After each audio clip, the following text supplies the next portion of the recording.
Hey, what's going on? This is the Saturday Down South podcast presented to you by Texas Pete. I am Connor O'Gara. Will, I am in love with Week 10 in the SEC. It is, I don't want to say I've been up all night throughout this entire week thinking about it. That would be going a step too far. But am I thinking about how good the slate is from start to finish? Do I think this is the type of Saturday that I pinch myself and say, God bless this silly sport?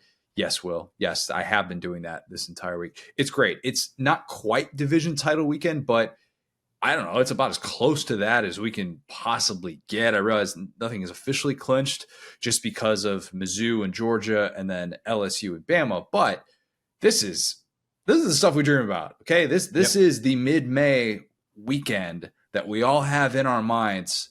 Just savor it. That's all we need to do. Cheers to that. I'm excited. Yeah, it's like when you go to the doctor, it's like, how often have you been experiencing symptoms? It's like, maybe I haven't been up every night, but more nights than not, I've been up at like 1 or 2 a.m. just like, I wonder what Jaden Daniels got in store this weekend, you know? You know what's disgusting is that when I go to bed after a Saturday of full college football, I've typed up all my podcast notes for when we record on Sunday. I've watched Pac-12 After Dark, and I'm brushing my teeth, usually somewhere between like 2 and 2:30 in the morning. I am on my phone. I have the Yahoo app pulled up, and every single time I'm brushing my teeth, it's a tradition. I look forward to the next week's slate of games, and I already start thinking about it. That's how quickly I can shift my focus. When I looked at that this past week, when I was brushing my teeth late on Saturday night, Sunday morning, whatever you want to call it, and I thought to myself, God, it's beautiful. It's just so beautiful, and I'm happy for that. So we have a lot to get to today, a whole lot to get to. We're going to talk about that full slate in the SEC. Matt Leinart, Bear Fallica, both coming up. Then we're going to do Lat of the Week to close. But let's talk some playoff rankings first, Will. First playoff ranking show Tuesday night. Everybody's got a lot of thoughts, of course. Got some. I don't want to say too many thoughts. In case you missed it, you're out trick-or-treating, whatever you were doing. Number 10, Ole Miss. Number 9, Oklahoma. 8, Alabama. 7, Texas. 6, Oregon. 5, Washington. 4, Florida State. 3, Michigan. 2, Georgia. And 1, Ohio State. In a stunning turn of events, Will. I got 1 through 6 right. That doesn't happen often. That really does not. In a not so stunning turn of events, Georgia got a number 2 ranking, and Kirby's prayers were once again answered. The 4 panel where it talks about each of the top 4 announcing their ranking, and it's like, you know, Ohio State, Michigan, FSU with like kind of generic like number graphics. In Georgia, it just says Bloody Tuesday, and it just like has some high contrast red photos of their guys just knocking the mess out of each other. It's like, listen, there's nobody angrier today than Eli Drinkwitz because he's like, come on, bro. Yeah. Why'd you got to do that to us, bro? Mizzou got roughly, I don't know, a minute and 40 seconds to celebrate the fact that it got its it got its best college football playoff poll ranking ever, highest ever, to come in at number 12. And then, oh, by the way, you see that Georgia is ranked number 2 and not number 1, and you think to yourselves, oh boy, this is not good. Go ask Tennessee about that last year. Didn't really work out that well.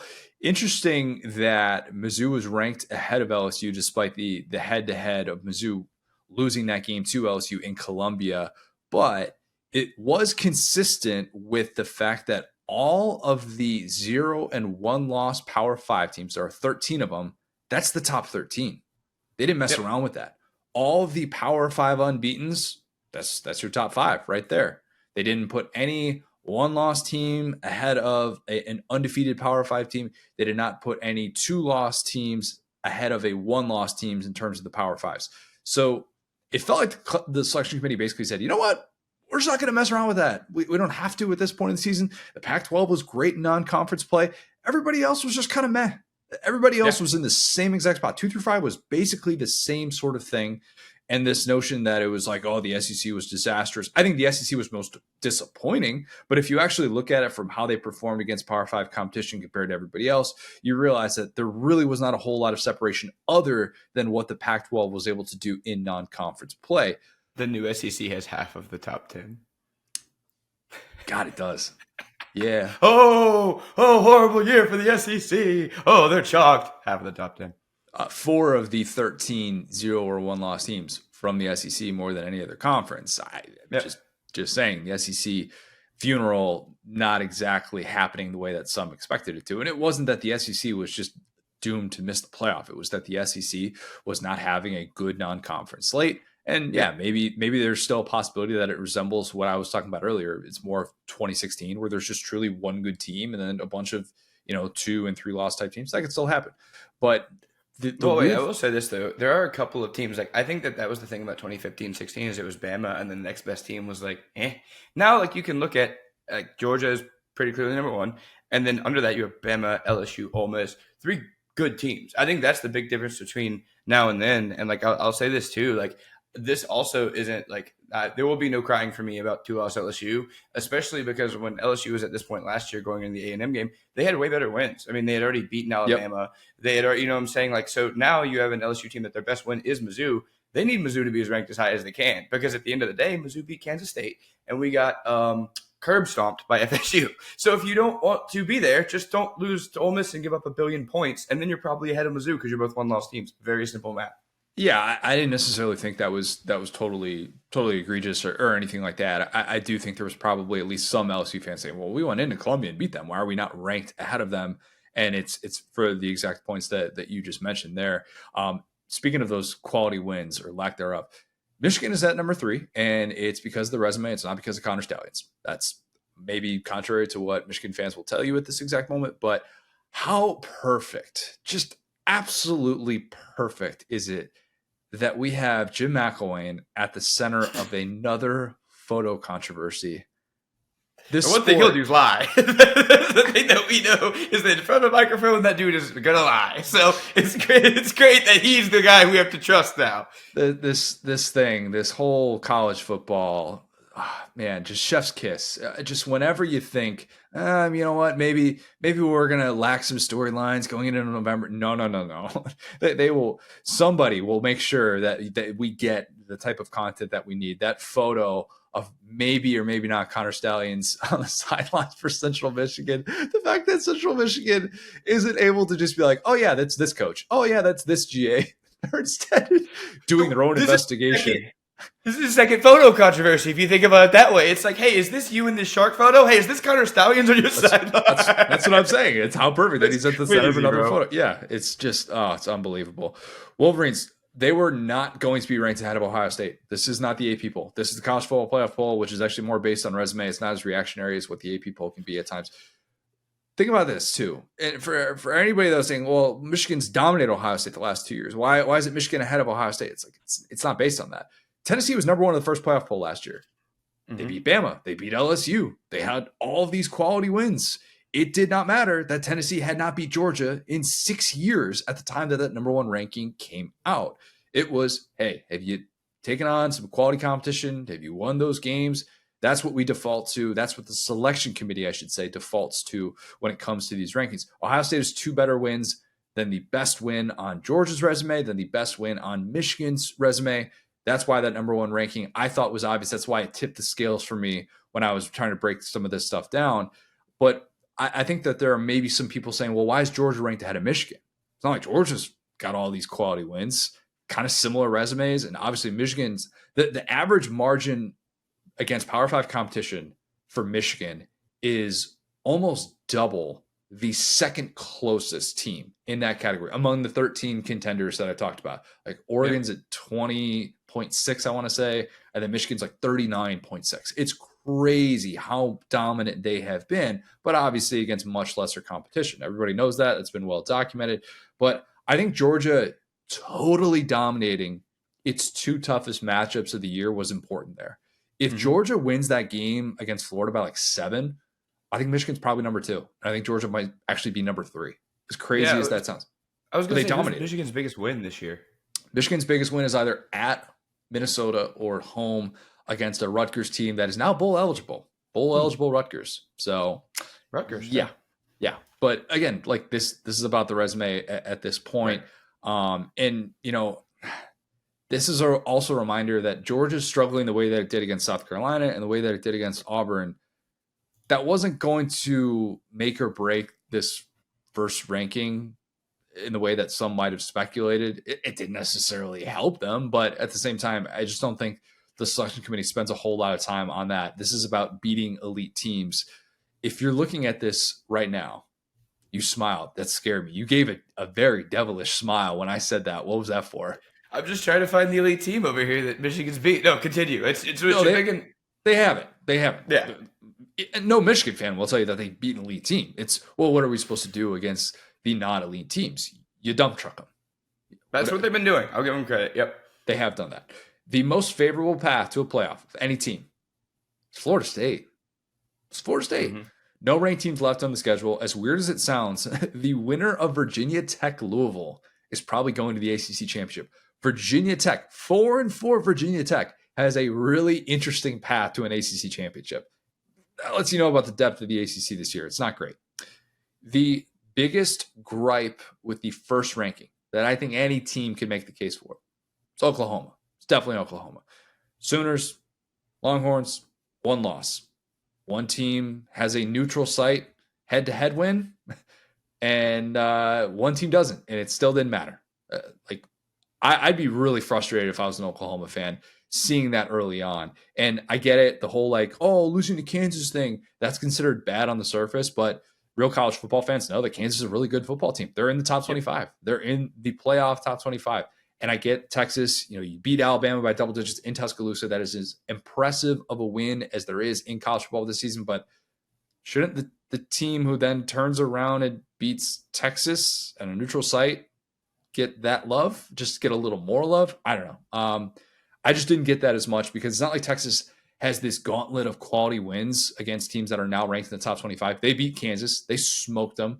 So, yeah, I get it. Mutual opponent. But to me, the head-to-head thing for teams that have the same number of losses who are playing in the same conference, that should have won out. But whatever, that's neither here nor there. Big 12 has just a log jam on top. That's kind of crazy. So it's not a guarantee that we get a Red River rematch in the Big 12 championship before they move on to the SEC. But just thought those were the noteworthy points. Any other playoff poll related thoughts that you had looking at this? I will say on the OU thing too, I think them struggling with a really bad UCF team also plays into that because that was a back and forth game, and UCF is busted. I mean, they're winless in the Big 12. So I think that the committee, who does suffer from a little bit of recency bias, was like, okay, what are your last 2 weeks if you're Oklahoma?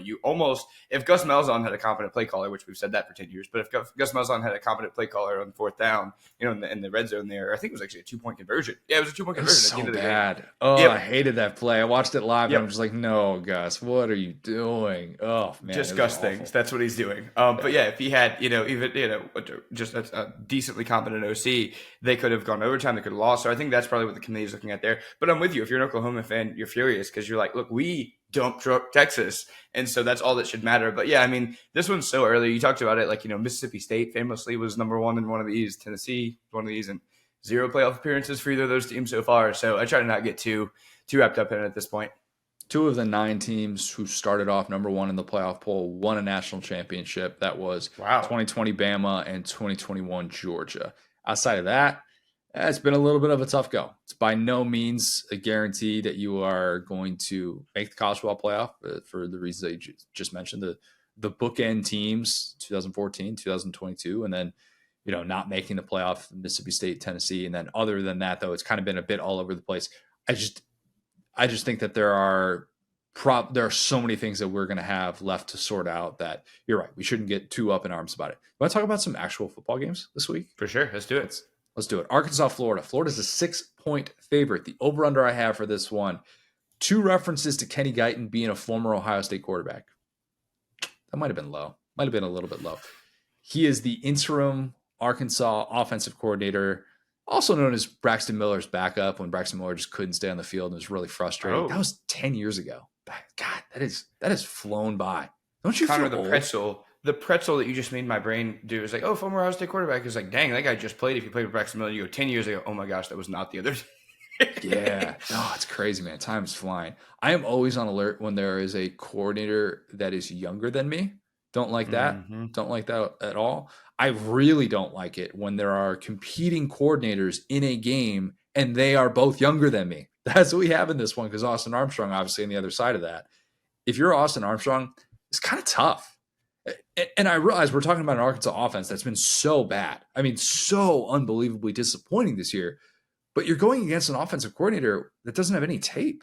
He's never called plays, so you don't even know if he knows his own tendencies as a play caller. So that part, you're kind of having to react to him figuring some things out, maybe even within a game. Like, do you coach against what you've seen in these first 8 games that Arkansas has played? Or do you coach against what you think Arkansas should be doing and what Kenny Guyton's strategy could be? We've talked about the design rollouts, having a little bit more of the QB run game for KJ. Like, what do you do if you're Austin Armstrong, and what are you expecting? I would guess Kenny Guyton has seen what all of us have and has seen that any world in which you're saying, yeah, we're going to take some of the things that Dan Enos did well. No. You're throwing them which all. ones? Yeah. Which one? I don't know. Employing KJ Jefferson, having him make 3 people miss and hit a wide open guy downfield. That's what they did well before today. Responding to emails with a university issued email account. Again, a thing Dan Enos did not do particularly well. Just saying. Yeah. I'm going to guess we're going to see some differences in the offensive game plan for Arkansas. You just have to. I wonder if we're going to see Rocket back in this one.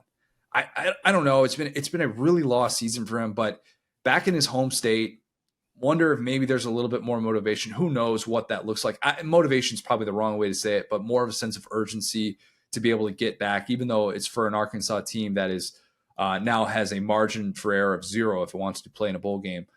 I would love to see Rocket take off in this one. Laura and I can actually watch the Rockets take off if we go out in front of our house and we can turn and face east and see the Rockets being launched from Cape Canaveral. Like there was a satellite thing that they did the other day. And we're like, let's go outside and watch it. And then sure enough, you can like see it going over. It's so cool. It's unbelievable. So sick, yeah. Yeah. And Rocket can do that all the time because he's from Rockledge, which is right by the Kennedy Space Center. Talked about that before. How about that? Okay, that's fine. Love that. I think I asked him at one point, like, yeah, I definitely asked him at SEC Media Days. I was like, Rocket, did you like realize as a kid when you got the name Rocket that like you live in the place where rockets are just launched all the time? And he's like, no, I had no idea. And then you get a little bit older. News to me, buddy. This is a great nickname. Yeah, it's a perfect nickname. I didn't even fully put that together until like a little like after his freshman year. But yeah, I mean, I would love to just even just getting him out there for limited reps would be awesome to be able to see, just because, man, I miss that guy watching. I miss watching that guy play football. He was fun when he was at his best. And if the offense is going to be better, one would think that he could be a part of that. So TBD on that whole situation. But how can you have any faith in Arkansas right now? You just can't. Ending a losing streak is one thing. Doing so in the swamp is another. I just like I had this one penciled in as a nice bounce back game for Florida in the preseason. And that was back when I thought the Hogs would be 8-4. I thought Graham Mertz would be a subpar SEC quarterback. And those two things have gone in different directions than what I was expecting. So I'm going to take Florida to win and cover, win this game 28-14. And Arkansas is officially eliminated from bowl contention. Yeah, I think it's so funny because exactly what you said. It's like, do we scheme against the things that Arkansas could be doing well? It's like, I wish I knew what that was, because it seems pretty easy to, get offense out of this unit with KJ and with the guys they've had together for so long. But yeah, I mean, it would be hilarious. And I'm not even trying to like waste time on this or make a meme. It's like, it would be hilarious if they just completely changed everything. Like maybe not go like wing T exactly, but just come out and like service really, academy. Yeah. I mean, if Rockets healthy, it's actually not a bad strategy, but you can't implement that mid-season. But it, like you said, that's really the best thing that Arkansas is going for them. It's like any old school college coach, this is like his nightmare. It's like, we got no film, and also if it's you, it's your best, it's like if no one's seen the backup quarterback, it's like, they don't know if this guy's mobile, they don't know what he can do. So yeah, but to your point, it's in the swamp. I think that we've kind of seen the differences in splits there. So I don't think Arkansas, with how we've seen them, can bounce back and do this. And it's just going to be really interesting. Like I said, we just don't know what this team is. So even the Dan Enos version of it, I could say, maybe I could see Sam Pittman getting them up. Maybe I could see this be a situation where, because I mean, they played really well against Bama. Like the situations that we thought it would be, like LSU and Bama, they were right there. Mississippi State, no. So it's just hard to predict. Like in an environment like this, maybe the old version of them could have been good, because the hardest ones we thought they would just get wrecked were where they played the best, and the easiest ones that were gimmies, they were like, you can have it. But yeah, that's a lot of words to say. I think Florida's obviously going to try to bounce back after that Georgia game. They're going to, Shrek enjoyer Billy Napier is going to return to the swamp, and I think he'll defend it. Shrek enjoyer Billy Napier. Is he a big Shrek guy? I don't think so. I would Okay. be terrified to ask him that question, but he doesn't like people in the swamp. That's one thing about him. That's a fact. You know what? That's very true. That is good observation. Yeah, look, I think this game could stay close. I think it could be one of those 17-14 type games, and maybe Arkansas just runs out of gas in the fourth quarter, and their depth just isn't where they need to be able to win a game like this on the road. Could be a late cover for Florida. By the way, I beefed up the other day. And Florida fans probably caught me saying this, and I didn't realize it until after the fact. But I had this like pit in my stomach later in the day on Sunday after I realized I said this. 100% accountability. Like to call myself out when I mess up. I said Shamar Turner went down. I meant Shamar James. There are 3 SEC players in the front 7 that have the first name Shamar right now. Mm-hmm. Shamar Turner, Shamar Stewart, Shamar James. I was going to mess that up at some point. So, look, it happens. My bad. I know who Shamar James is. I realize that there are a lot of Shamars in the SEC right now. So, my bad. Cool name. Hand up. Yeah, happens. Okay, Texas A&M, Ole Miss. Ole Miss is only a 3-point favorite, despite the fact that they are number 10 in the first college football playoff bowl. Well, the over-under I have for this one is 10 hits on Max Johnson. That's just hits. We're not talking sacks. Yeah. Dude might get peppered in this one. I am worried about Max Johnson in this football game. Ole Miss is not a perfect defense, but they can definitely take advantage of an inferior offensive line and a quarterback that doesn't get rid of the ball that quickly. That's kind of what A&M is at this point. A&M is, man, they are one of the most baffling units in the SEC that they are this bad. I think they are so underwhelming up front.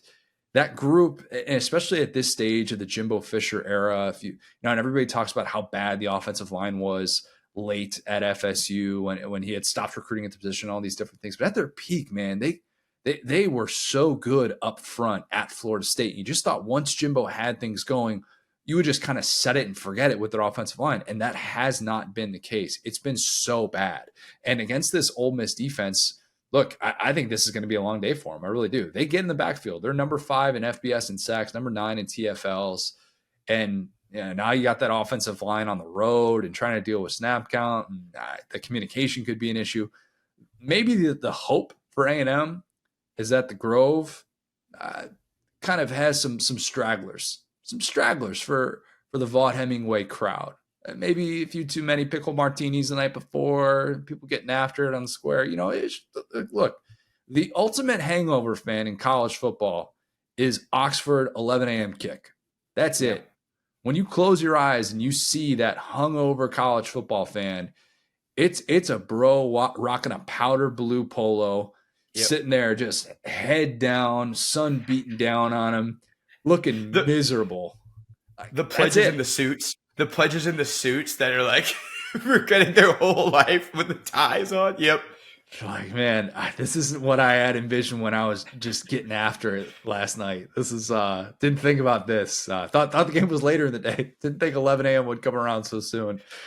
So look, maybe that'll limit the atmosphere at Ole Miss, and it'll lack a little bit of juice. That'll favor A&M on the road. Who knows? Maybe that's why this line is also only Ole Miss -3. Because I look at the matchup and I have major hesitation with this A&M offense looking the part, despite the fact that I think I've gone to bat for him for most of the year. And the things that Robert Patrick Petrino have done have mostly been positive. I worry about this so much for Max Johnson, Will, that I had to look up QB3 for A&M. I guess he's QB2 now. Mm-hmm. Jalen Henderson? Sure. NBC, sure. Yeah. 8 career FBS pass attempts. They all came 2 years ago when he was a backup at Fresno State. Only 2 of those passing attempts came against FBS competition.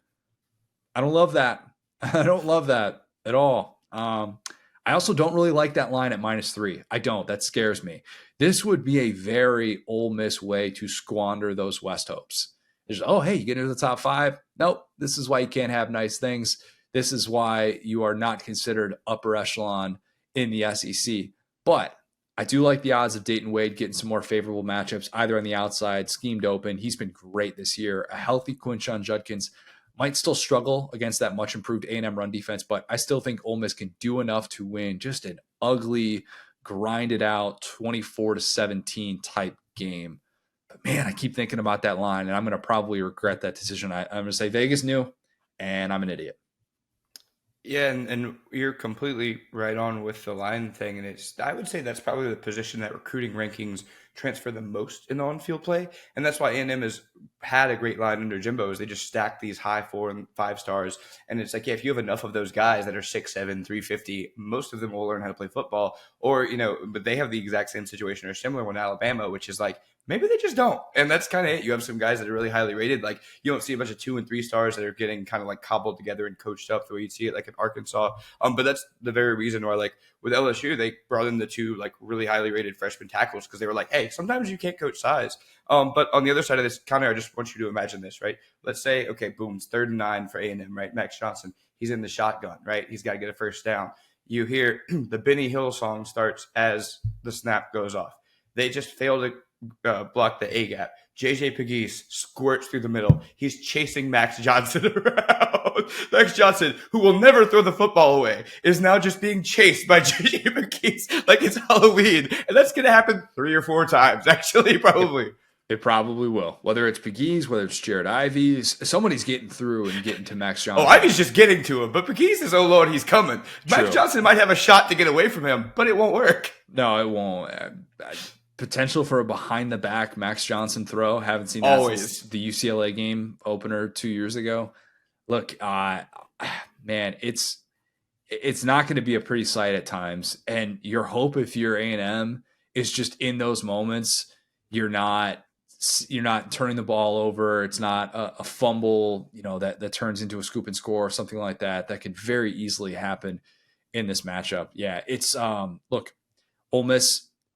I think if you're going to make everyone in college football take you seriously and not just wonder about your first half schedule like we were doing for so much of last year, this is the type of game that you come out and you look the part and you show that you maybe have a chance to be able to stay relevant late into the month of November.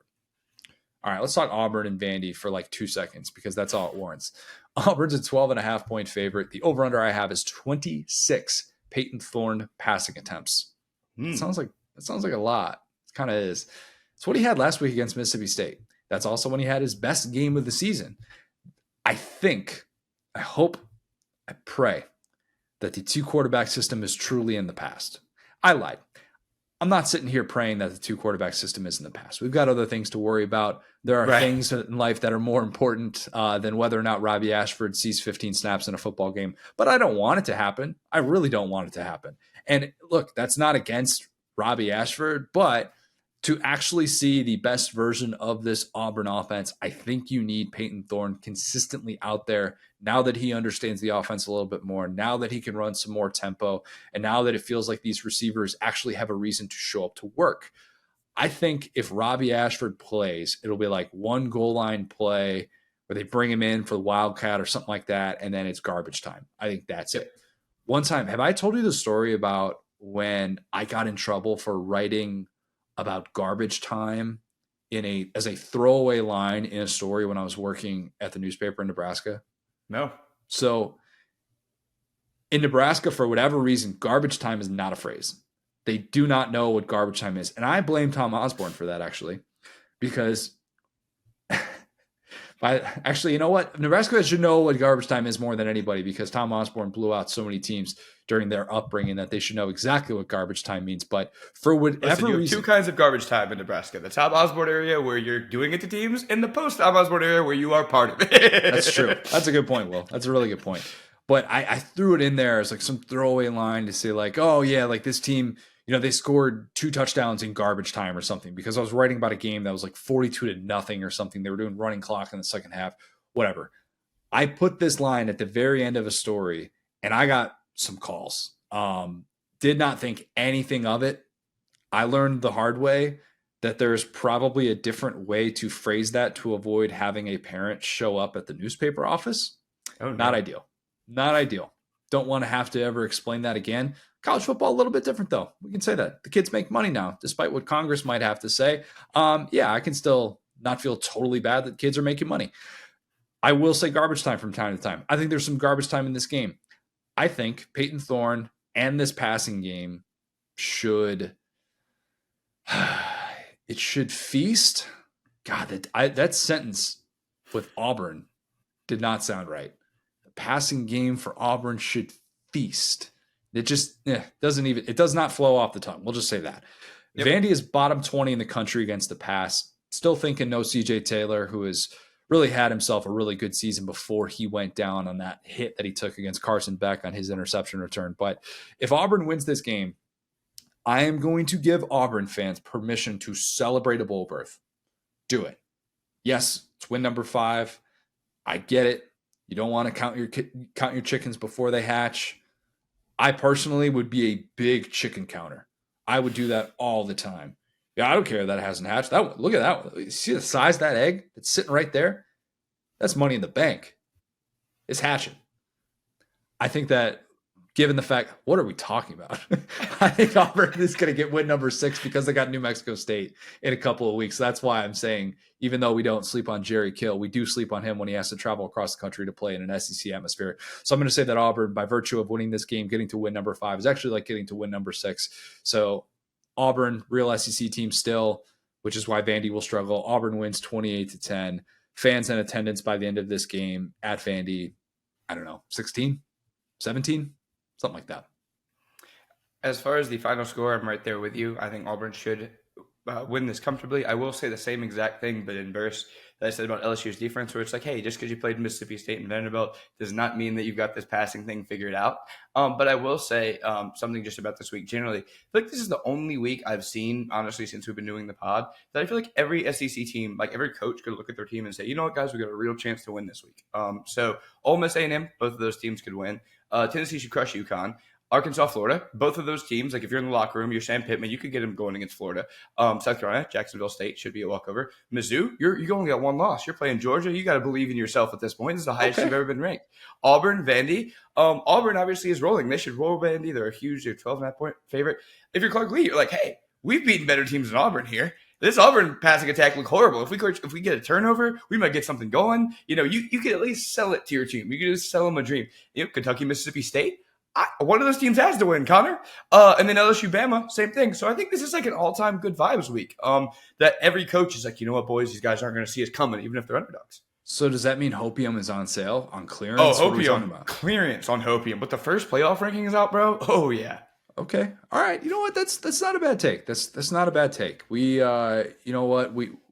I feel like very often we speak about Hopium in such a negative context. But when the calendar turns to November, and if you have any sort of hopium, you savor it, you do whatever you can to obtain it, and you hope that your team doesn't get smashed by 4 touchdowns. That's about all you can ask for. Yep. And some of them will, but we don't know that yet. We don't know that yet. There will be less hopium, I will say, on sale by the end of Saturday's slate. That much we know. Kentucky, 3.5 point favorite on the road against Mississippi State. The over-under I have is 22 Kentucky points. Oh, boy. Earmuff at Kentucky fans. Will, when was the last time that Kentucky scored more than 22 points in Starkville? Man, I'm going to start thinking about bad Mississippi State teams. Okay, so it's got to be around, I'm going to say around like a 20. Wow, there really aren't many horrible Mississippi State teams. I'm going to guess around like 2016-ish. Oh, well.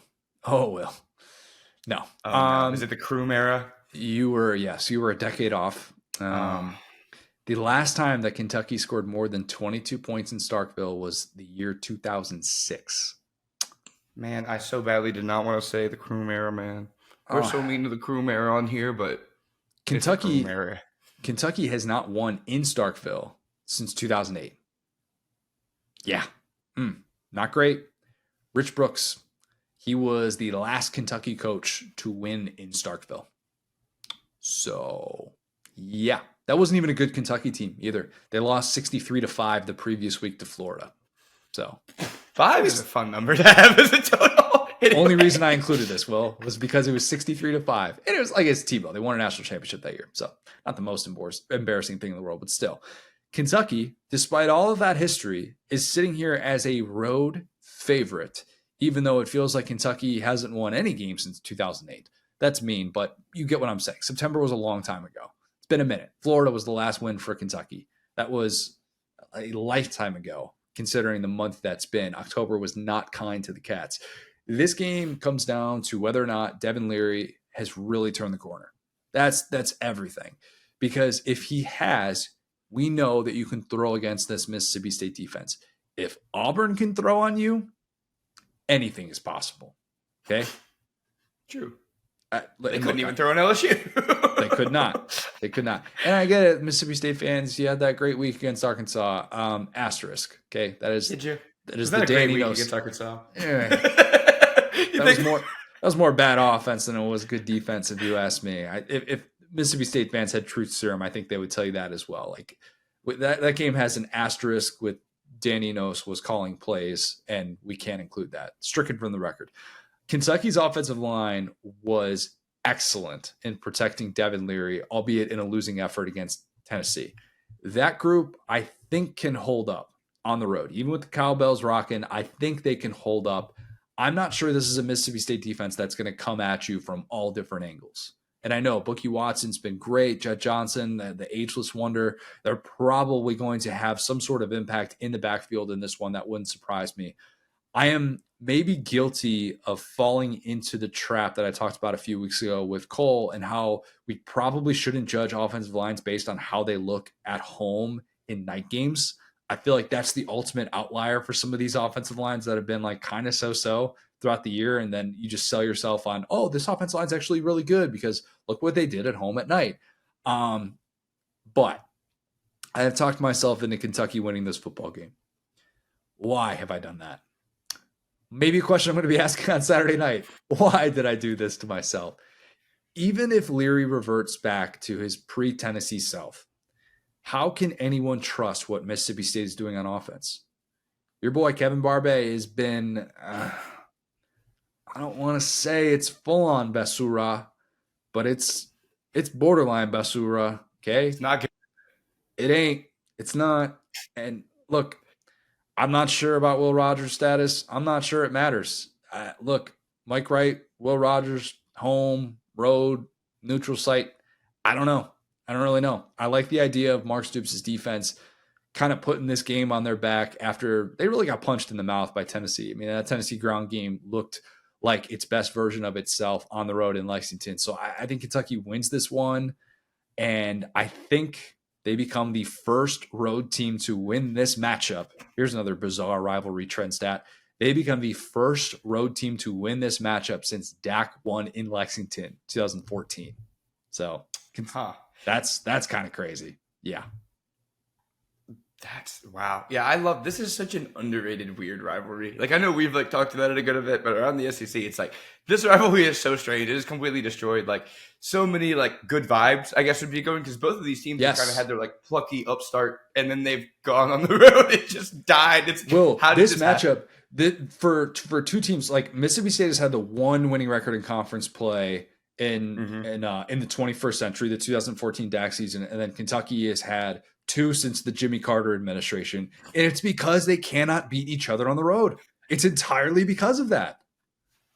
They got to unionize. They got to be like, look, bestie, we're about to be at 500. We need this one this year. Next year, I like your junior quarterback. He's gonna be starting next year. We might give you that one because you got somewhere to be. We got somewhere to be. But this is like the ultimate. Like, no, like they're just two dudes that are like, it's like a bar fight. Like it's just like the police are gonna end it. They're both gonna go to jail, but they're gonna get some good licks in. And so, yeah, I actually think this is so stupid. I feel it's being stupid, but I feel like Kentucky is going to win this one big, even despite all those trends, because of despite Kentucky. Okay, I'm a big believer in like not all wins are wins. A lot of times, especially in college, teams just lose games. I think Tennessee won that last game. I think that Kentucky, and as much as they were going back and forth, I think that Kentucky played a good game. That was the best game we've seen Kentucky play this year outside of that really weird Florida game. Okay, let's say this. They still couldn't throw the ball in the Florida game.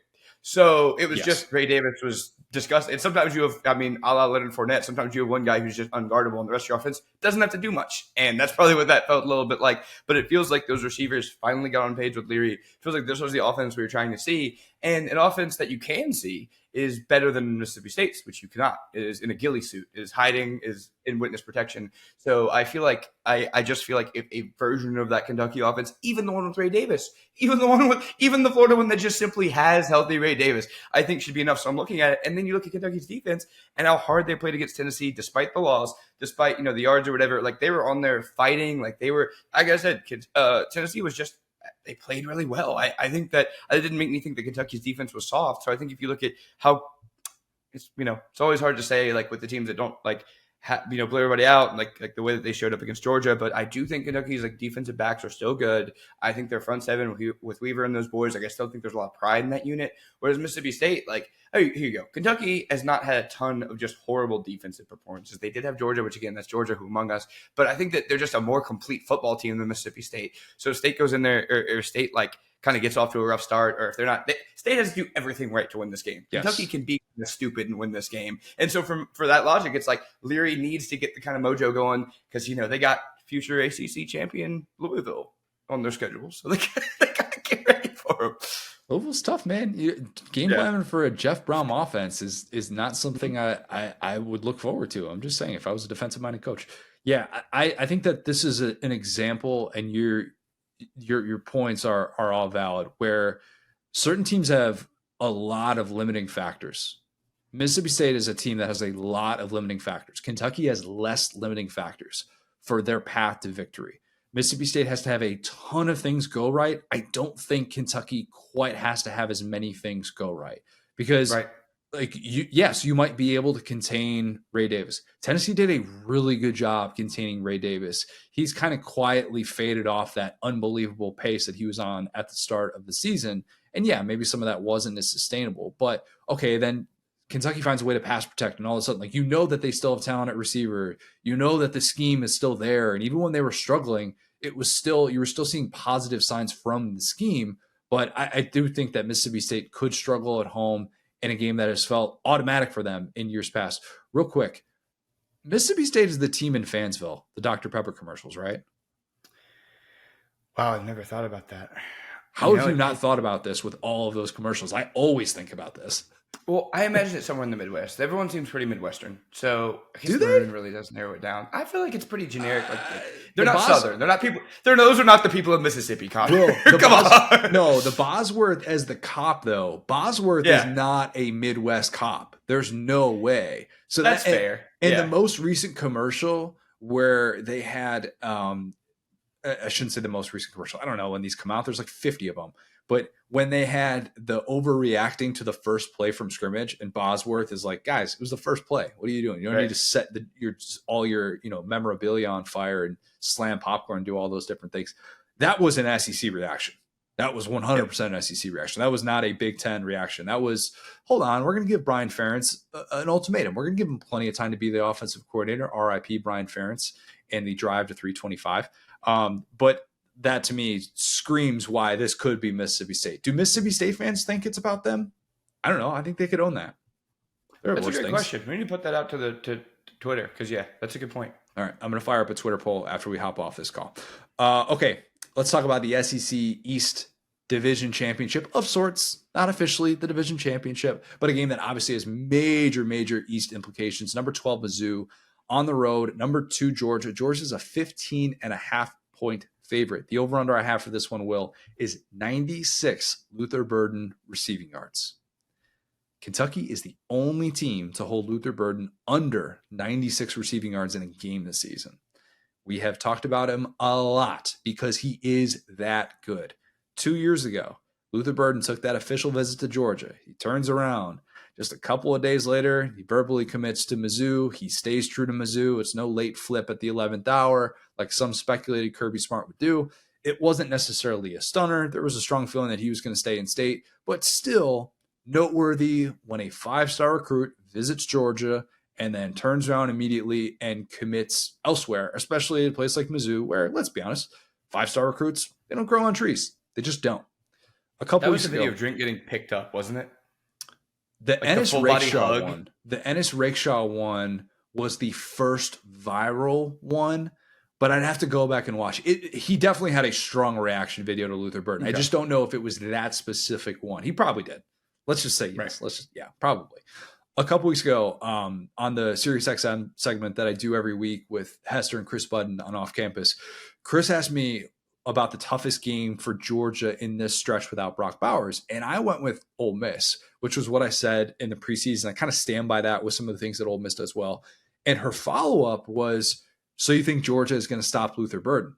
And admittedly, at the time of that question, I really hadn't dug into the prep yet because Georgia was still in the bye week. Florida was coming up. So I wasn't necessarily like onto the Florida or onto the Mizzou-Georgia matchup just yet. It was one of those where I kind of had to answer in the beginning, just gut reaction, and I kind of figure it out as I go. It happens, whatever.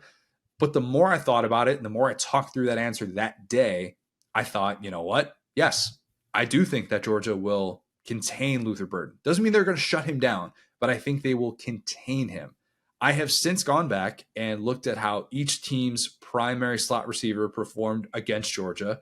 Why did I do that? Because I'm a nerd. Why else? Duh, obviously. It's a little tricky because like Ricky Pearsall, he has played the most slot snaps of anybody for Florida, but they move he and Trey Wilson around kind of all over the place, whereas other teams have had more true slot guys like Burden, where they pretty much only split out wide for like a handful of snaps in a game.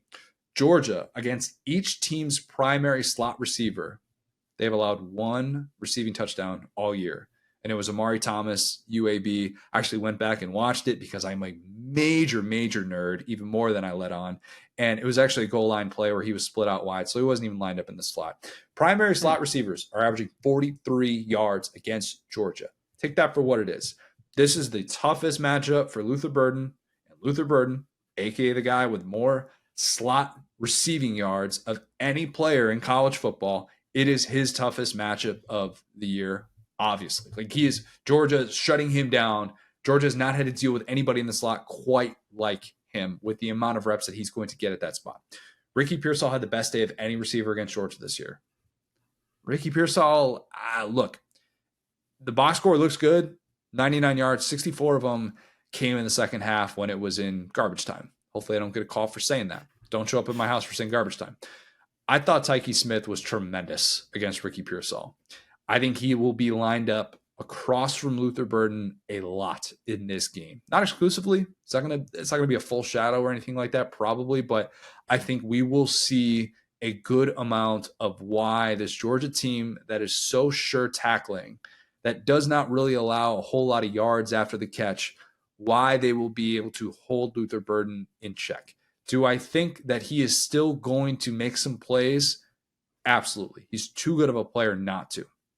But do I think we will see multiple instances of Mizzou trying to get some of that underneath stuff going with Burden and it just goes nowhere? Yes, I think that will happen. All eyes are going to be on Luther Burden. Georgia players have probably been hearing about him all week. I bet Kirby's telling his team, yeah, Luther Burden, he took a visit to Georgia a couple years ago. He hated Sanford Stadium. Look, he just didn't like it. Didn't like the vibes here. They said you guys are quiet. They said that the shoulder pads with the spikes were whack. He said your women aren't attractive, and it's just all made up stuff. I could see that. He said overrated college town, Athens, Georgia. Kirby is also probably telling his team that Georgia lost that game last year. You guys remember losing in Columbia last year? You remember how that felt? By the time the ball is kicked, knowing Kirby, he will have every player in that Georgia locker room convinced that it's Mizzou who got the number 2 ranking and Georgia's actually number 12. That I believe to be true. This game is going to be a perfect reminder of how good Kirby Smart is at the mental grind of this sport. Because to do what Georgia has done, you do not treat games like this as a roadblock. This is not even a speed bump. This is a pebble for Georgia. I'm going dogs big. 38-14. Georgia makes a loud statement in this one. I love the visual of a pebble just being hit by like a bus. I think you're right on the money. I love that amount of research around slot receivers. I was going to say that Luther Burden is almost like a potion. It's like, yeah, he's going to get you 96 yards and you're just going to decide how to use that. Where it's like, The Pearsall way is exactly what that looks like in a loss. It's like you're going to end up with a ton of yards. You're going to end up looking good when you throw in the highlights. But are those 96 yards going to come at a point where it matters? Are they going to come at a point where it's actually like, third down, 3rd and 5, you got to have this one. The ears are pinned back, and they know they got to stop Luther Burden. And I think while that is the thing that Mizzou has gotten way better at. We talked about it against K-State, like how that was like this big eureka moment for Luther Burden. Like, oh gosh, they can use him well. Welcome to the party of using your offensive players well. Georgia has been stopping teams that do that for more than 3 years, 4, 5, 6 years. So I think that, it's again, like not even trying to be condescending. It's like the fact that they're all kind of like on step one of like, we have Luther Burden, let's get him the ball. Awesome, dude. Georgia has shut down people that have been like on Heisman campaigns and such. So, I think that I'm right there with you. I think that Mizzou has shown a little bit of timidness, and it's just tough to dump on them because they're having such a good season. Like I want to say that, like they played. What do you so think well the timidness? Like, are you talking about like offensive play calling with stretching the field? Because I think they've done that at a rate that they hadn't in the entire Drink era, and they've been more willing to use those secondary options of Theo Weiss, who's really important in this game, Mookie Cooper as well. So, what do you mean by timidness? Is that offensive thing, or is that on the defensive side of the ball? So it feels like almost like a vibes thing. Like they're a little bit of like a sleepy cat. You got to wake up and be like, come on, buddy, we got to go. Like you see them getting down big against Kentucky. You see the weird end of that K-State game. You see the way they kind of collapsed down the stretch against LSU. You see the way they also couldn't score at the end of the South Carolina game. Like they kind of they sit down and they're like, I'm here. And it's like, Grant, you need to go. You need to go be aggressive. You need to get out there and win this game. And like it's like I've talked about like the comparisons between Drink and Napier because I think they're complete opposite people. Where it's like Napier thinks he's the dude all the time. Like he's like, let's be aggressive. Let's go for this 4th down. Let's take these dumb risks. Whereas Drink is just kind of like, oh, we'll get there eventually. And it's like, no, when you play Georgia, like you need to go down there and at least do the first part of a Florida ditch, like score immediately, like put them on their heels. And I think that Drink is a couple of years away from truly maybe 1 year away from truly looking himself in the mirror and being like, I think this team can beat Georgia. And like, even though I said that as like the good vibes thing, he'll tell his team they can beat Georgia, but to make the risks that could blow up in his face, to really like stand out there and say, we're going for this. We're better than Georgia. Let's do it. To really fully believe that in his bones. I don't think they're there yet. That you can't have lulls like that against a team like Georgia. You just can't. That's when they're going to pounce on you. You could start off and play an amazing first half and be up 10 at halftime. You think, oh my gosh, we're doing it. And then look what happened to Tennessee against Alabama. The exact same thing. They got a little bit scared. They stopped being aggressive. And that's what happens against these great teams where you have, a coach and a team that's looking around going, how are we doing this? This is crazy. You quickly find out that if you don't know why you're doing this, there's not a good reason. If Mizzou does end up getting blown out in this game, and look, it sounds like I'm disrespecting Mizzou, and that's not what I'm trying to do because I still think Mizzou is going to go to a New Year's Six Bowl. If not, I think Florida Bowl game is their floor at this point with how well they have started off. I have given Mizzou its flowers this year. I think we have both been willing to do that. And I've praised the move that Eli Drinkowitz made to bring in Kirby Morris as offensive play caller, to lock down Blake Baker, a defensive coordinator who showed competence in something that they greatly needed. Let's not use the F word to describe Mizzou if they get killed. The F word's fraud. No. Fraud. Yeah. That will be thrown out there by some who maybe haven't been paying attention, who maybe have just looked at Mizzou based on, oh, yeah, that was a nice win against Kansas State. And then, oh, but you lost LSU, and oh, you lost the 2 toughest games in your schedule. I get that. If Mizzou loses this game in convincing fashion, it won't be some sign that, oh, you know what, this team was just being propped up by the schedule or something like that, because I actually think they tested themselves in non-conference play more than a lot of teams in the SEC did, and they were able to pass that test. And I think to get to this point of the season, going into November at 7-1 and being in the top 15, that is a really hard thing to do. It doesn't mean that it's an impossible thing to do, but it is a hard thing to do. And knowing that you are going to be on this stage, CBS 3:30 game, great weekend for a CBS doubleheader in the final year of the SEC on CBS. RIP, man, but this is a great way to close it out. This is a fire CBS slate. Beautiful. And maybe that's why I'm so excited. We're going to get double drums. That to me, that gets the blood pumping. Can we bring back Vern for a celebrity shot? Can he call like a quarter and just get everyone's name wrong? That would be fire. I think, yeah, that was a question that I asked Gary in the in the interview that we did at SEC Media Days, like, can we get Vern just popping up to the booth for a quarter, something like that? I mean, God, it's begging for it. A day like this would be fantastic. If they're going to do that, they would probably save it for the Iron Bowl. That's just my guess, the way that this typically gone. Maybe they would save it for Army Navy or something like that too. Gary talked about the passion that they obviously have for that game and understanding the magnitude of it. But as it relates to this game, I think that even if Mizzou is on the wrong end of a decisive result, this is still a sign that your program is doing the things that you hoped it would. It's just nobody in the East is on Georgia's level, and it's okay that you might not be as well. Watch Mizzou make this a down-to-the-wire game after I said that. I don't think that'll happen, though. I just don't.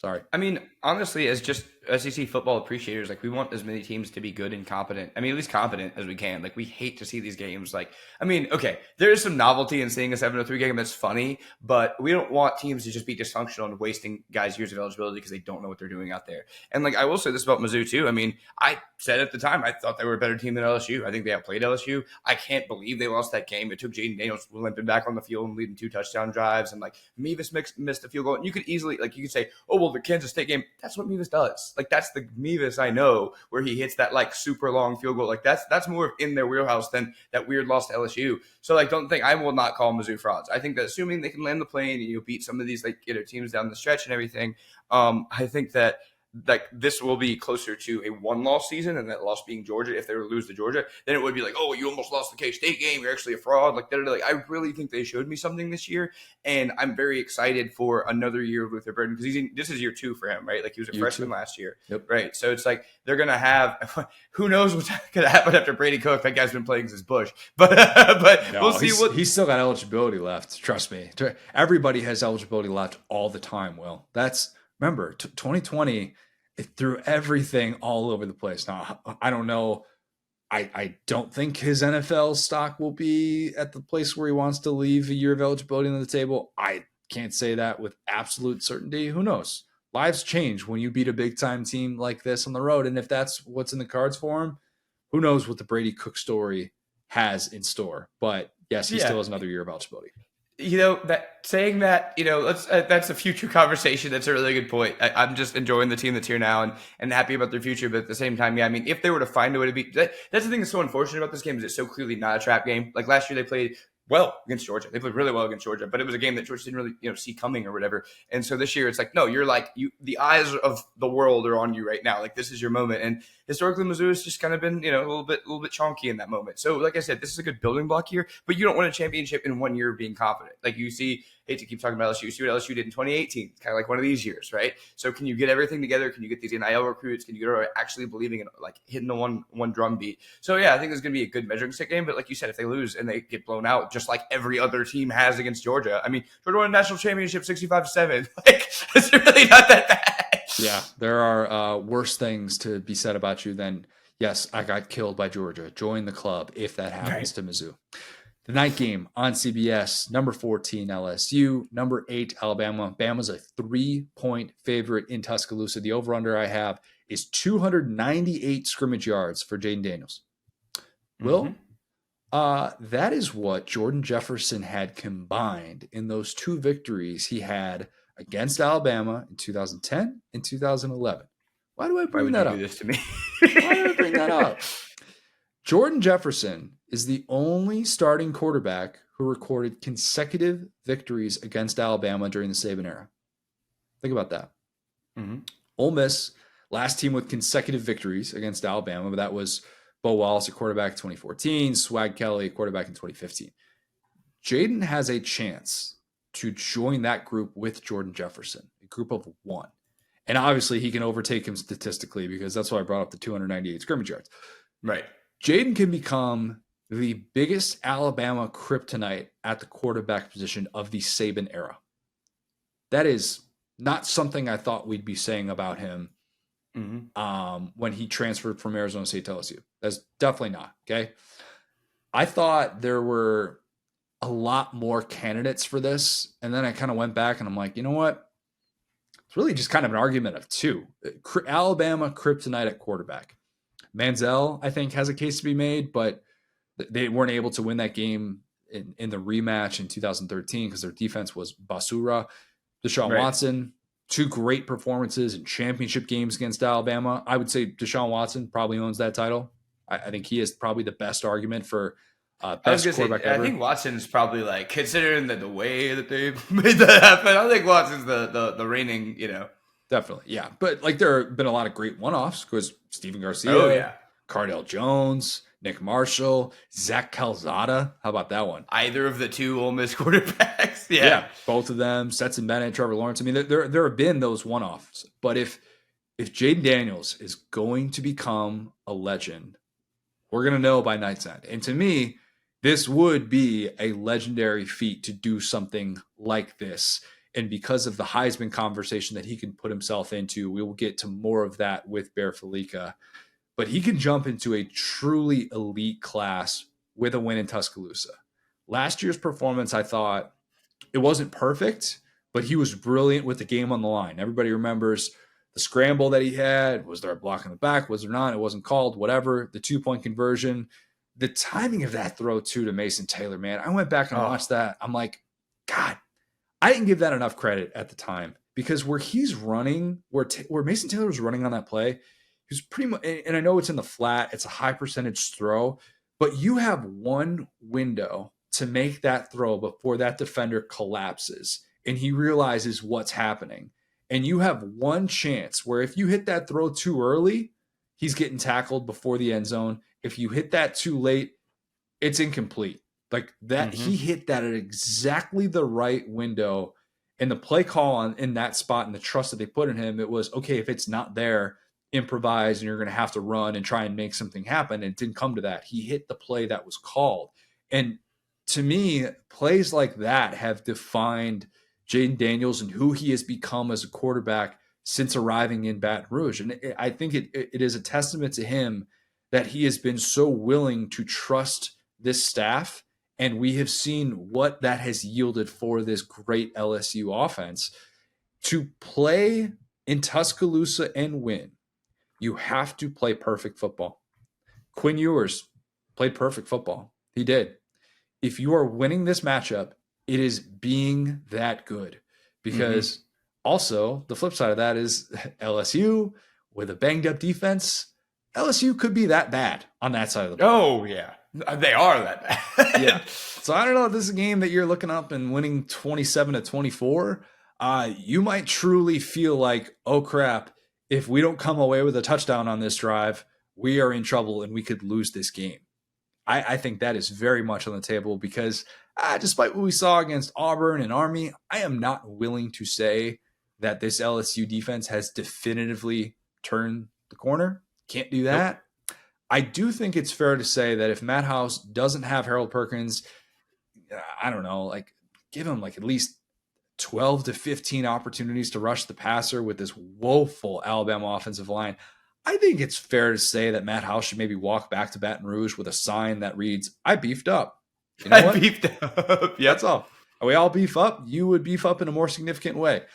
If LSU is going to play this game on its heels defensively, Alabama's going to spend too much time on the field. I think this ground game with Jason McClellan will get going. And this LSU offense that has been so fun to watch, I think it's going to have a little bit of a tougher time establishing a rhythm on the road. And maybe they get a little bit too antsy, take too many chances in some of these spots, which is not something we often say about LSU and about Jaden Daniels specifically because of how rarely he turns the ball over. But I do worry about that a little bit for them. Maybe not having Mekhi Wingo, who's out for the year, major bummer. Guy who's just been, he never leaves the field. He's always there. So durable. Like one of those guys that, man, we will probably not give him the shine that he deserves if LSU becomes a yearly championship contender under Brian Kelly. But one of those guys that he's like, man, he was so important to establishing what we were trying to do. And defensively, with how inconsistent they've been this year, he's obviously been a big part of that, but not been as good when he's not been at 100%. But maybe Matt House will look at that and he'll say, we got to blitz like it's going out of style. Maybe not like you're not sending 7 every time, but maybe at least 5 every time that Milroe drops back. I don't know. You can spy Milroe with Perkins too. And maybe that's the plan because you're not just going to turn your back in man coverage and let Jalen Milroe with a 3 or 4 man rush, just oh boom, like you're just asking for 3rd and 12 to be converted on you if you do that. One would think this matchup is begging for LSU to have some zone coverage in hopes that alone will force a turnover or two. I don't know. I went back and forth on this the last 2 weeks. I really have. Up until like today, when we're sitting down right now and we're recording this, I'm like, God, could I go the other way? I don't feel great about this pick, but here we go. Alabama wins 42-35. Okay. And it does so because this offense has finally figured out when it's at its best.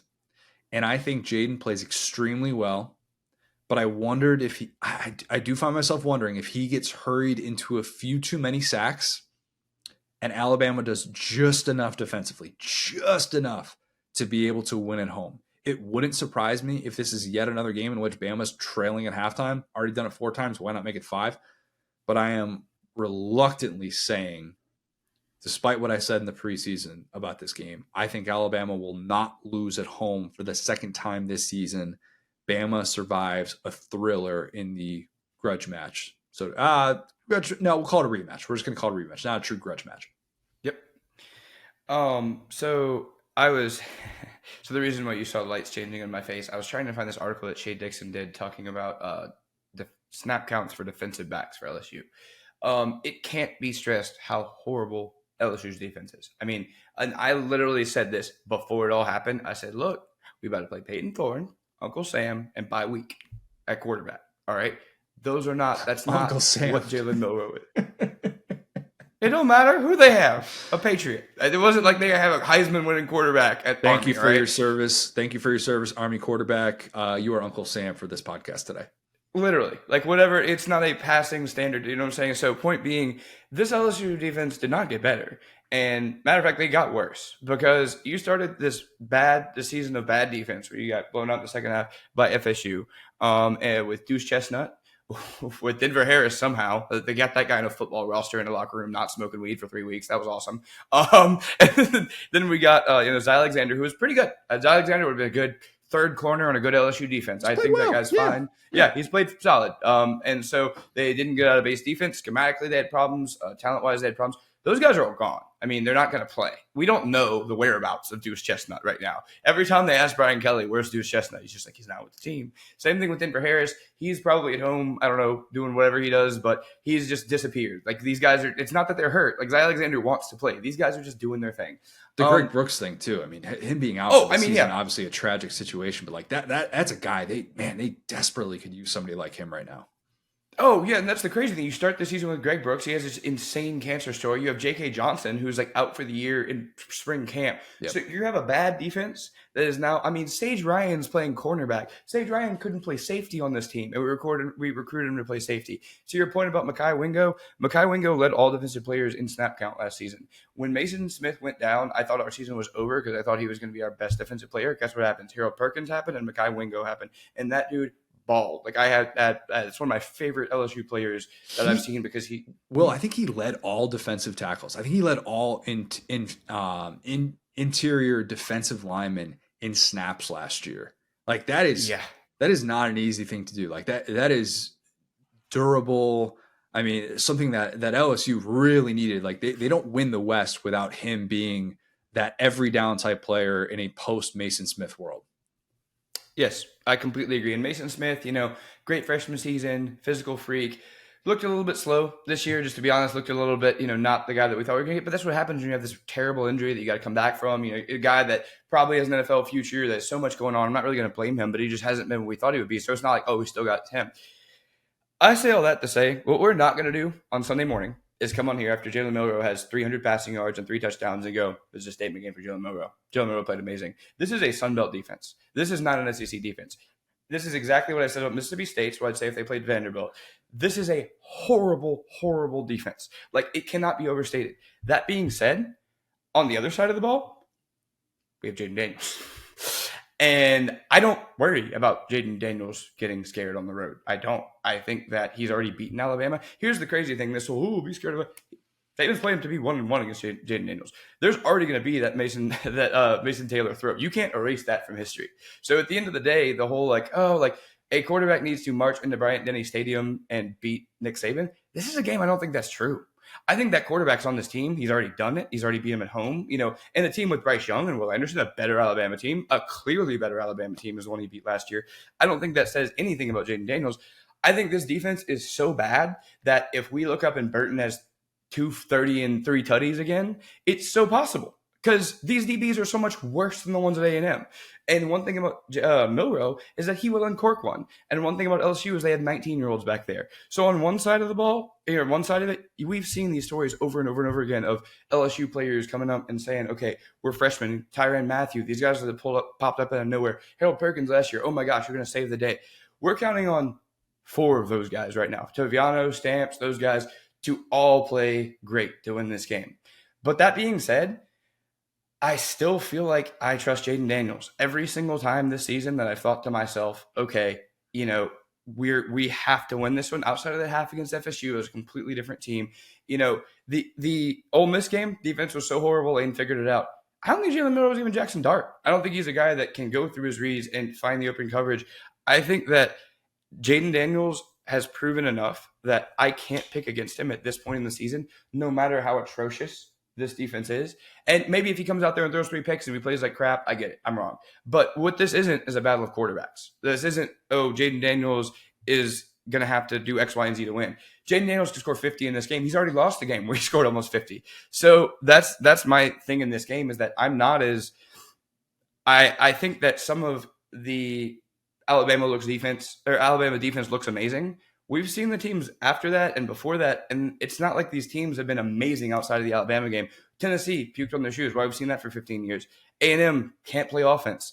I don't really think that there's a quarterback. I mean, Jaden Daniels is pretty clearly the best quarterback. I don't even say best player because, you could talk about Brock Bowers, guys like that. But I think he's pretty clearly the best quarterback in America, and he's already beaten Alabama. So it's not what can Jaden Daniels do to win this game. It's what can the defense do to not lose it.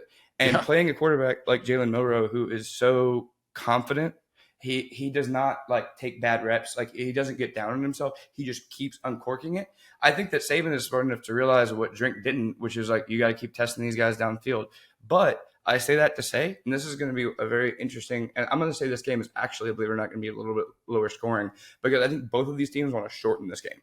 I think that Alabama doesn't want to see Jaden Daniels, and I think that Jaden Daniels doesn't want his defense on the field. So I think that both of these teams are going to lean on Jason McCullough, Logan Diggs. I think we're going to see a little bit of the good plays that we always joke about. The coaches save the good plays for the big games. I think we're going to see the games where Jaden Daniels as a runner has not been used the same way he was last year because of Logan Diggs. And that's a good thing. That is a positive development, because it means LSU can actually run the football. Yes, and it also means, and you see what happened to Jaden Daniels down the stretch. He started to get injured. He started to get tired. He wasn't the same player. Now he's more rested. But I think you have 2 or 3 games a year where you go, Jaden, we need you to go out there and be our leading rusher. We need you to be that guy from last year who could get a first down like you did in the Bama game. So I think this is going to be a very interesting one. I think it's going to be, like I said, a little bit of a lower scoring game, because even though Alabama has that big play ability, I think that in the back of their mind, they're like, we don't want to get in a shootout with this team. I don't think there's a team in America that wants to get in a shootout with LSU. We saw Ole Miss win one. I get it. I don't think that Saban trusts Jalen Milroe to have 35 pass attempts, because some of them are going to go right to a 19-year-old. And while he may still be trying to remember his chemistry homework for the night and who he's going to, take out to dinner or whatever, there are enough of these. You don't want that many Jalen Milroe chances. And we've seen that all year. So I'm not as worried about the Bama defense. I think this LSU offensive line has been awesome. T-Bob Hebert said that this is the best offensive line he's seen at LSU and since his days. And all these guys are young. And so I'm not as worried about that. I think that truly we are going to get some atrocious play on defense. But I think we're looking at about we're looking at a game in the 30s that LSU wins. I don't blame you for having confidence. Mm-hmm. If you, I don't in our defense. No, right. Okay, let me clarify that. I don't blame Jaden Daniels. I do. Yes, I don't blame you for having confidence that the strongest thing in this game is the guy that you have watched play quarterback and has completed passes, has been the ultimate just keep playing guy. And what I mean by that, I have a guy that I used to work with back in Indiana, who was on student newspaper with me, one of the nicest human beings in the world. Shout out my guy Drew Allen. And Drew Allen was big Indianapolis Colts fan. And back in the day when he would watch Andrew Luck play, he would always tweet, because the Colts would always be down 17 in the fourth quarter. And then that's when the Colts would start to come back. Andrew Luck would play so well. And he would always tweet, just keep playing. And Jaden does that in a way that inspires so much confidence. And I didn't know that he would have that type of grit. The Mizzou game is a perfect example of that. Even some of the things that he was doing down the stretch against Ole Miss, a game that they lost, I still was like, man, how can you not come away and feel good about that guy, knowing that he's going to be the person that has a huge say in whether or not you win or lose. Okay, at the most important position, it is great to have Jaden Daniels on your side. Just is with those receivers. I think though, seeing Bama's comfortability in games where it falls behind, to me, is the difference maker. And it's kind of why I changed from my preseason pick. Is there has become no panic with this team. I thought that Tennessee game, everything was going against them early on, and they're just like, oh, no big deal. We're gonna flip the script. And it doesn't mean that they are elite and that they can do that against each and every team, but I think LSU opens the door for that possibility more than teams at the very, very top, more than maybe a Michigan, more than even an Oregon, where they just kind of give you that opportunity to come back in that game if you have that sense of belief, and if there's something that you can turn to. So I think LSU leads early, and I think all the things that you said validate what we're going to see to start off on Saturday night in Tuscaloosa, which would just be an incredible atmosphere. And I hope we get a great down to the wire game. That's what I feel like this game is just absolutely begging for. And I'm kind of glad that these two teams have had the seasons that they've had, because of what it means for this game and how important this game obviously feels. And I'm not one of those people that says, oh, college football is better when Alabama and LSU are at their best. But when we're seeing talent like this on display, and we're seeing Alabama kind of figure things out and be dangerous, it's probably more fun to feel like, oh, this is a true 50-50 type game. What do they say? The home team in college football gets 3 points at least, or something like that in the spread. Yep. So Bama's a 3-point favorite. So kind of feels like a true coin flip type game. And if LSU wins, it's not going to be a stunning thing. It wouldn't be some groundbreaking, oh my God, this feels like a true upset. But I do think it would mean so many things for Jaden Daniels and his legacy at LSU, and so many things for Brian Kelly. Year 1 and year 2 to beat Nick Saban, that would be, man, that would put him into a different category. But it would be a rough post game for the anti-Brian Kelly crowd that just loves to dunk on him at every single turn and look up those buyout numbers, which doesn't make any sense. I'll say this really quick too. What you've just set this up for, which I think is very true, is hopefully this will be a close game throughout the fourth quarter. Because both of these quarterbacks I've seen, we saw LSU go down, 2-3 touchdowns against Ole Miss, Mizzou. We've seen these great drives that Jaden Daniels has led, even in the FSU game where, Mason Taylor, I've never seen a greater redemption arc within the context of one season than Mason Taylor missing that block on the PAT that lost the FSU game, and then catching the 2-point conversion against Alabama. So I think, those two quarterbacks is 1 and 2 probably in America who you would want. Okay, boom, you're down 7 points in the fourth quarter. You need to go down there and win this game, because that's what Milroe's good at. You're right about that. I think Jaden has some of that in him. So yeah, I think I hate to say whoever gets the ball first, because that feels a little bit disrespectful to Alabama's defense. But at the same time, I just believe that in Jaden Daniels with like I said, he comes back against Mizzou and he can't walk and he's leading 2 touchdown drives. So I'm actually really fired up for this one, and specifically the fourth quarter. And like I said, Bama could win big, whatever. I picked LSU, or I picked Bama last year because I was scared of Will Anderson and Bryce Young. If Jaden proved me wrong last year, they don't have those guys on this team. So maybe this is the one that they finally, and like I said, if they beat LSU big, the story is going to be Jalen Milroe figured it out. And I still think whoever wins this game is going to have a rough test against Georgia. I do too. I definitely do too. All right, lock of the week, Will. We are at 6-3. How about that? I knew my faith in Arizona was justified, won that game outright. I am addicted to Noah Fifita. I really am. When it's late at night, I'm just jonesing for some more Noah Fifita. I really am. But I am going to stay away from Arizona this week because they've got UCLA at home. That Bruins defense is nasty. Really, really good. I don't love what Arizona's getting, only 2.5 points, so I'm going to stay away from that. Lock of the week was locked in as soon as Tyler from Spartanburg hung up the phone. Clemson is getting 3 points at home against Notre Dame. And we can debate Dabo's 5-minute Old Testament rant in which he defended himself. And while he said a lot of very fair things about what he's done to get to this point, I still think it says a lot that he's that exhausted with the Clemson fan base right now. And that's maybe a different discussion for a different time. But as for this game, I think his team kind of needed that. I do. I think his team needed to see their coach stand up and show some of that fire. My gut is saying Clemson is due to win one of these thrillers. And I know they got blown out against Duke, a game where they couldn't do anything in the red zone, and then Duke just ran away with it late and just stomped them in the fourth quarter. But there are 3 losses since then.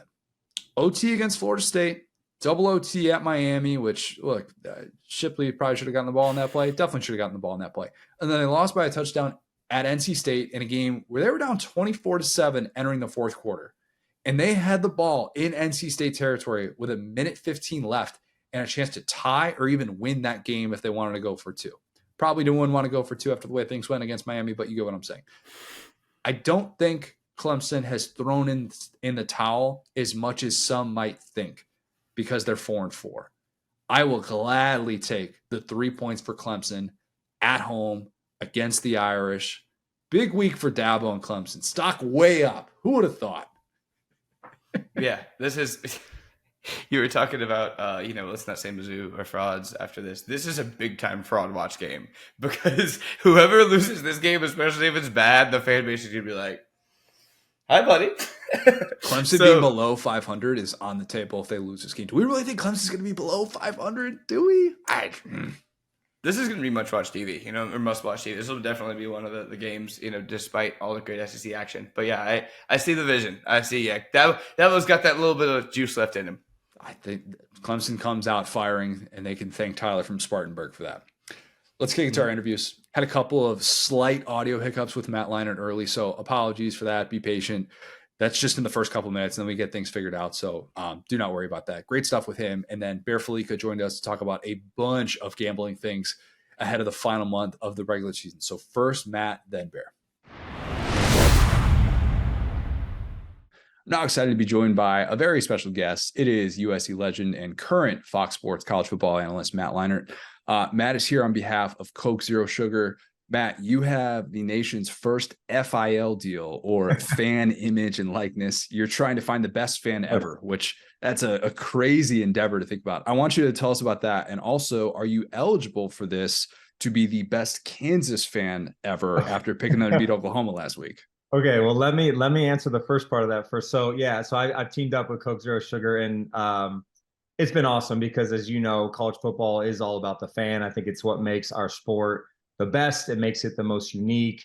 Tailgating, loudest fans, fan bases. You're essentially born in some of these places that we get to go to. You're born into it, So all you can do is love your school. And I think Coke Zero Sugar is the best drink ever, and they're trying to find the best fan ever. So we've teamed up. We've been on the road together. We've found great fans on the road. And you mentioned kind of the FIL, the fan image and likeness kind of award at the end to the nation's top fan, which is going to be challenging to find, but it's going to be, they're going to win 20 grand in stipend money to go to games next year, plus other stuff. So a really fun and really cool campaign. And fans are what it's all about, man. That's what makes this sport so cool. So I think Coke Zero Sugar, it's just been awesome to be a part of this. Okay, let's get and then the second part, the Kansas thing.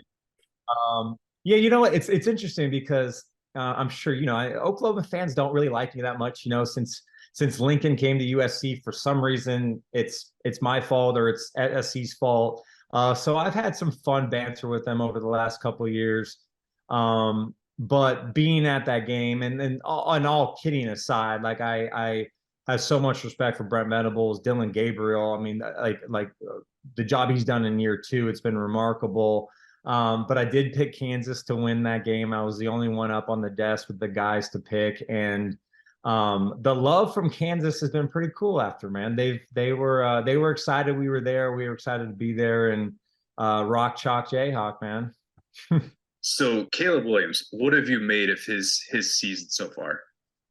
Yeah, I mean, look, he is he's as good as they come. I've said that, and I know there's been a couple games here and there that, if you want to say he struggled, but he is as good as there is. And I think the problem that I've seen with USC at times, one, the defense has not been great. We all know that. So there's a lot of, I think, pressure on him to have to be Superman every single play. And no matter how good you are, at some point when you play really good teams and you play good defense that it might have an answer for some of the stuff that you can do, you're going to struggle at times. And Caleb struggling is still a really good game for other players, but so that's what I've seen. Look, I think USC is still in a building process. To be honest with you, they just happen to have one of the best players, if not the best college quarterback prospect we've seen ever, maybe, or in a long, long time. So I think he's handled it all really well. He's a team first guy. They still have everything in front of them. They just don't have any room for error moving forward. Okay, if you were filling out your Heisman ballot today, who would your front runner be?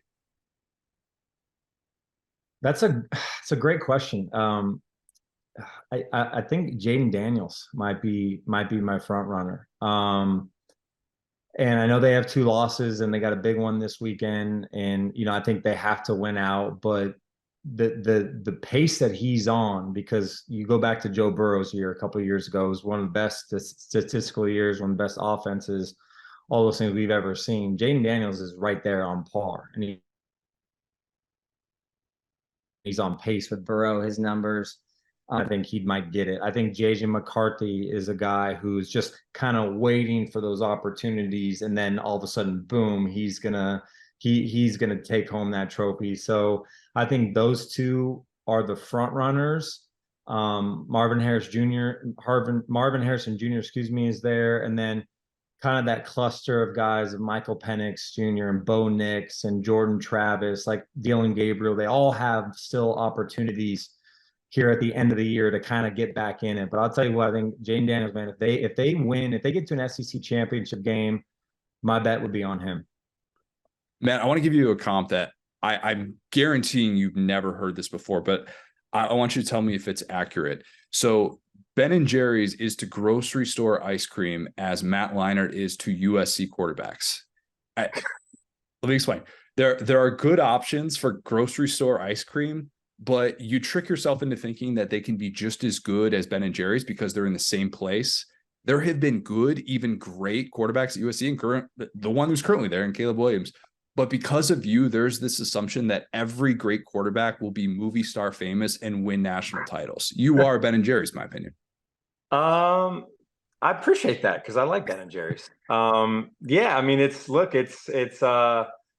there's a lot of expectation and pressure to play quarterback at USC. There has been, and that was set kind of before me. I played with Carson Palmer, who set the bar really high during that era. And then it just so happened that we were, kind of a part of an incredible run, LA, Hollywood, all of those things. So I think Caleb is pretty special, as you said. I think he's handled it very, very well. And even kind of more than what we were able to do because he has NIL and he's got all these other things, like it's just a different world. It's crazy. So, but I like that, man. I appreciate that. I'm a Ben & Jerry's guy. Who does like Ben & Jerry's? I mean, obviously, come on, it's the good. Right? Yeah. Okay. I think that you've probably heard like a lot of people ask you about, the Bush push and all that stuff. So I wasn't really going to dig into that, although I do have some very distinct memories being at the house of Tommy Zivakowski's family friends watching that game because he went to my high school. And we're all like Notre Dame fans at the time. But you probably get asked a lot for like Reggie stories. Do you have a Lendale White story that sticks out? Oh, that's good. That's good. One, I'll say this. One of my favorite teammates of all time. I've said it and I'll continue to say it again. That dude, and I just saw him at the SC Notre Dame game a couple weeks ago. we could not see each other for 10 years, and then we see each other, and it is like yesterday in the locker room. Like, I just love the guy, so much love and respect for him, and was a complete baller. I tell this story. The year we won the title against Oklahoma, I don't know if he had a sprained ankle. He was kind of nursing something. I think he was nursing something. He just, he would come and practice kind of when he wanted. He's kind of one of those, and he wouldn't be mad at me for saying that. But we were getting ready to play OU in the national championship game, and this dude didn't practice all bowl season, like 3 weeks.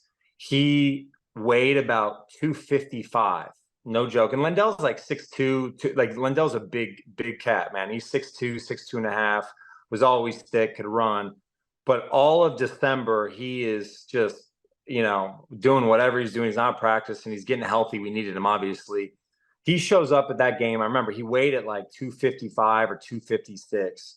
And this guy ran for like $140, like looked like he was running a 4.3. And I remember saying something like, only you could pull that off, dude. Like, only you could pull something like that off, not practice for a month, play in the national title game, weigh 20 pounds overweight, and just ball. So that was kind of Lindell, man. He was kind of a free spirit, kind of marched his own drum. But I'll tell you what, man, when the lights turned on, that dude was one of the best football players I've ever played with. He was one of the best teammates I've ever played with. Must be nice to be able to roll out of bed and do something like that. I was like, are you kidding me? I was like, it was incredible. I want to get you out of here with some rapid fire. Just 5 questions. First thing that comes to mind. Does that work? Yep. All right. You're a Morgan Wallen guy. What's your favorite Morgan Wallen song? Last Night. All right. We'll agree to disagree. That's fine. Andrew. Yeah. Okay. Okay. True or false? Brady Quinn has had jaw implants at one point. That's false, even though he does have a very strong jaw. It's false. Okay. Tony Kornheiser famously said that you always look like you're trying to grow a beard that day. When was the last time that you were clean shaven? That's a good question. When did Tony Kornheiser say that? Like 05, I think. I remember watching PTI back in the day. Yeah.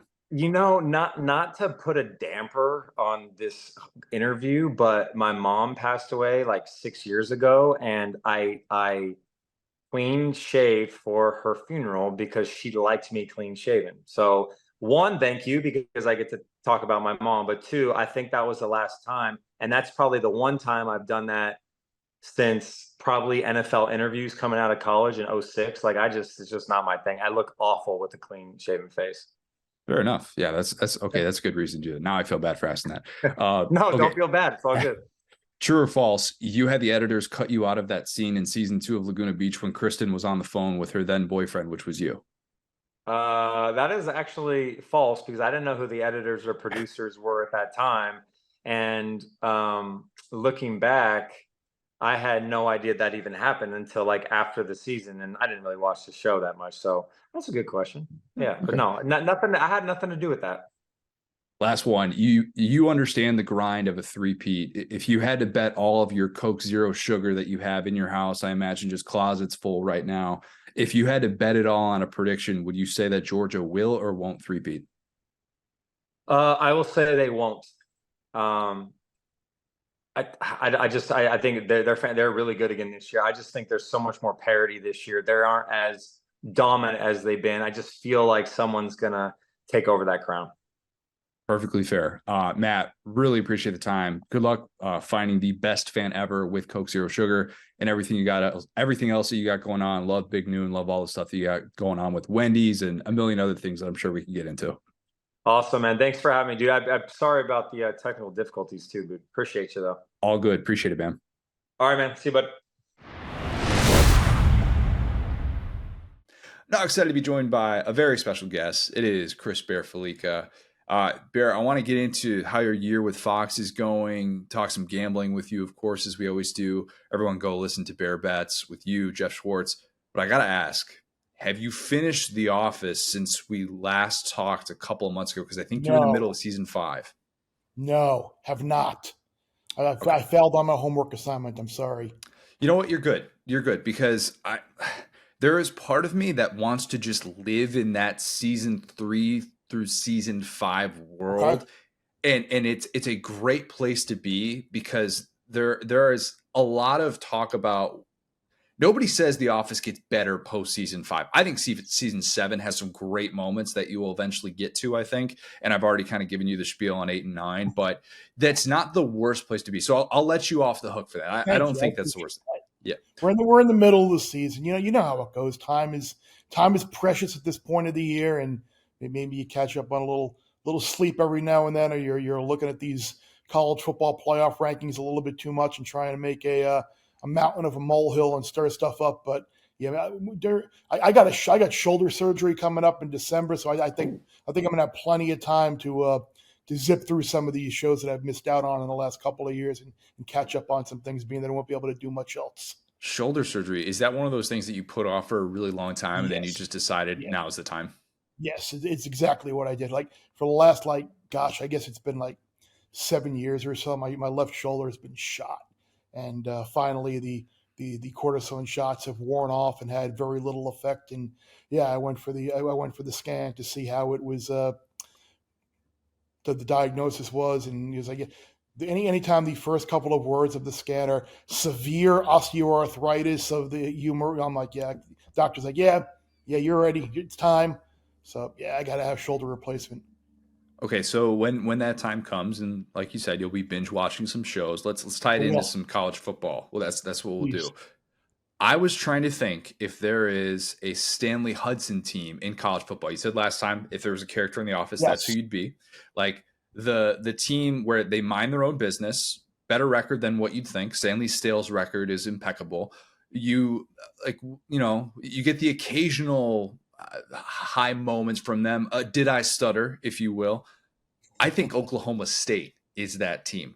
Mike Gundy, I'm a man, I'm 40, was his did I stutter moment. And like Stanley, Gundy will sound off if he feels like he's being slighted. Also, Mike Gundy flirts with other jobs, even though he's not going anywhere. Stanley flirted with Utica, even though he just wanted more money. What do you think of that comp?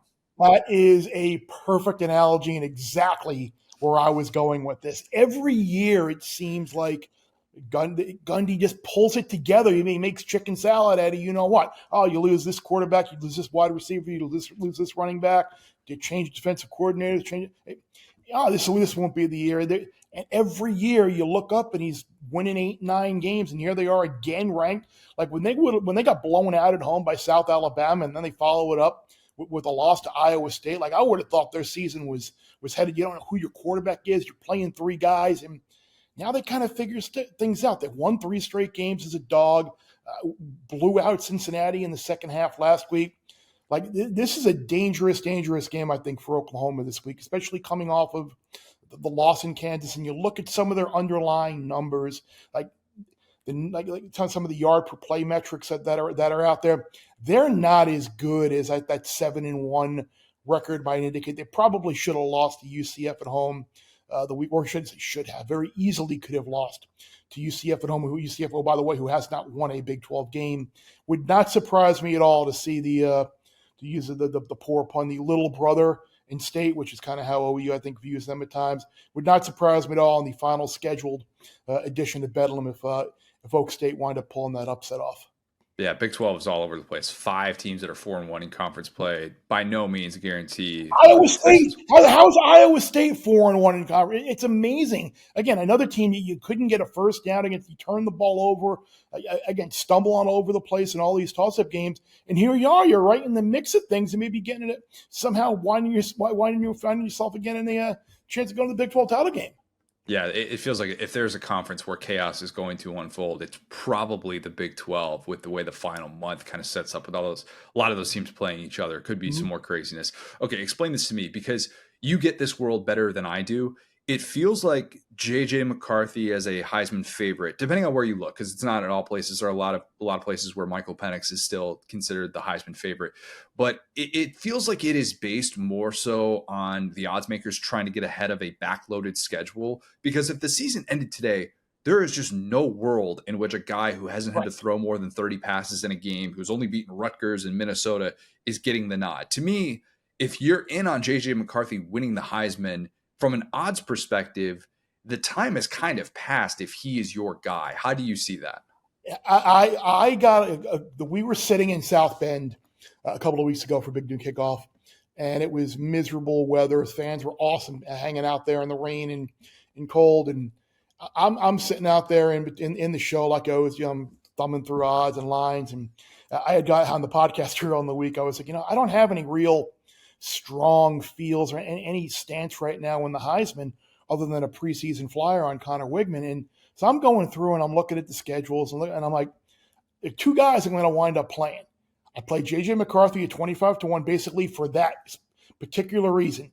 He's good. And this is before the cheating and the sign stealing scandal really took off. I'm like, potentially the quarterback of the undefeated team. My opinion all along was Caleb Williams was not going to win a second straight Heisman, and that's probably going to happen. And the other guy I got on was Jaden Daniels at around 40-1 or so. Like that, like I said, his numbers are just as good, if not better, than Michael Penix. If they go to Alabama and win, and they wind up in the SEC championship game, you might be looking at a year like 2007 with Tebow, where the Gators were 9-3. His numbers were just that much better than everyone else, and he wound up winning. Like, if LSU goes to Alabama this week and wins, it would not surprise me to see Jaden Daniels become the favorite to win the Heisman Trophy. I'd like to get your opinion on this because I threw this out with Jeff and Will Hill and Sammy P on the pod last week, and I kind of threw it out there on Twitter yesterday as well.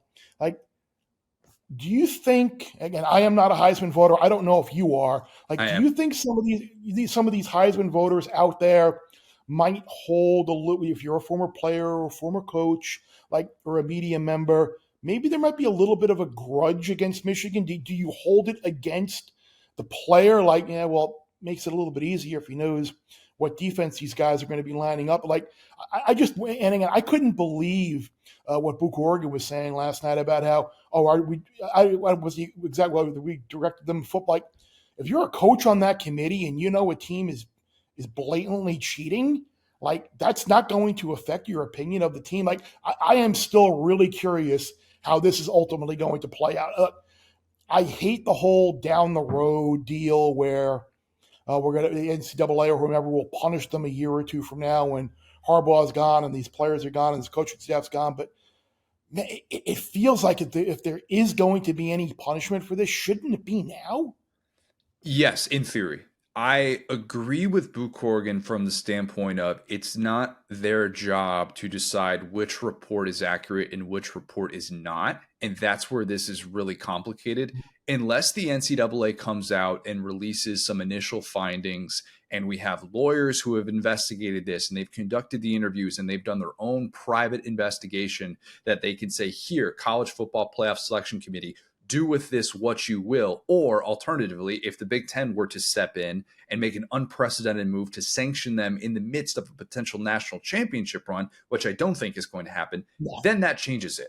That would totally change it. But barring those things happening, I don't think it's going to be held against Michigan. I also don't think it's going to be held against J.J. McCarthy from everyone. Now, I think there are some who will. I think that there are some who, look, he could finish the season 13-0. I think his numbers still would probably have to improve, hitting that all-important 40 touchdown threshold that each Heisman winning quarterback has hit since Troy Smith. He's the last one who didn't hit that threshold.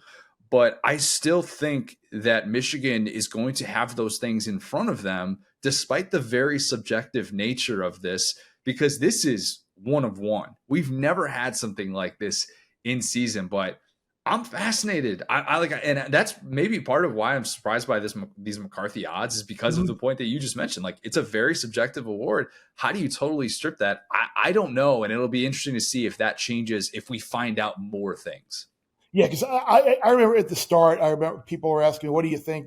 This is when I was throughout. I'm like, yeah, if you're stealing signs, fine. Like, if you're out there and you're looking and you're writing things down, like that's something, everyone does it. I remember in baseball, that was like part of your deal. You try and steal opposing pitcher and catching signs and base running signs, and that would be like your job in the dugout to kind of like write the. So like, and then I was like, however, as long as you're not like videotaping things and like that's where the line is crossed, like the Spygate type stuff.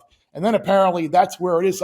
Like, at first I was like, it is what it is, kind of most teams are doing it, to now it's like, I don't think most teams are doing this. So it's like, I've kind of gone from like one extreme to I'm not all the way at the other end, like death penalty, kick him out, no playoff, vacate wins. But man, the evidence is pretty damning at this point.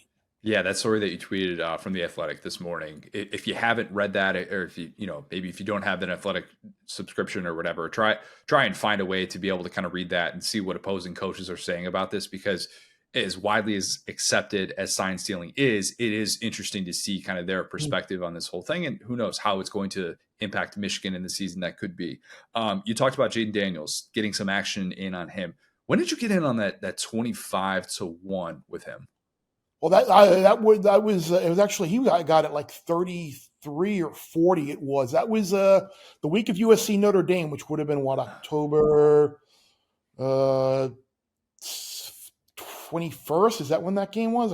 Yeah, so then that would have been. Did you get that after the Mizzou game?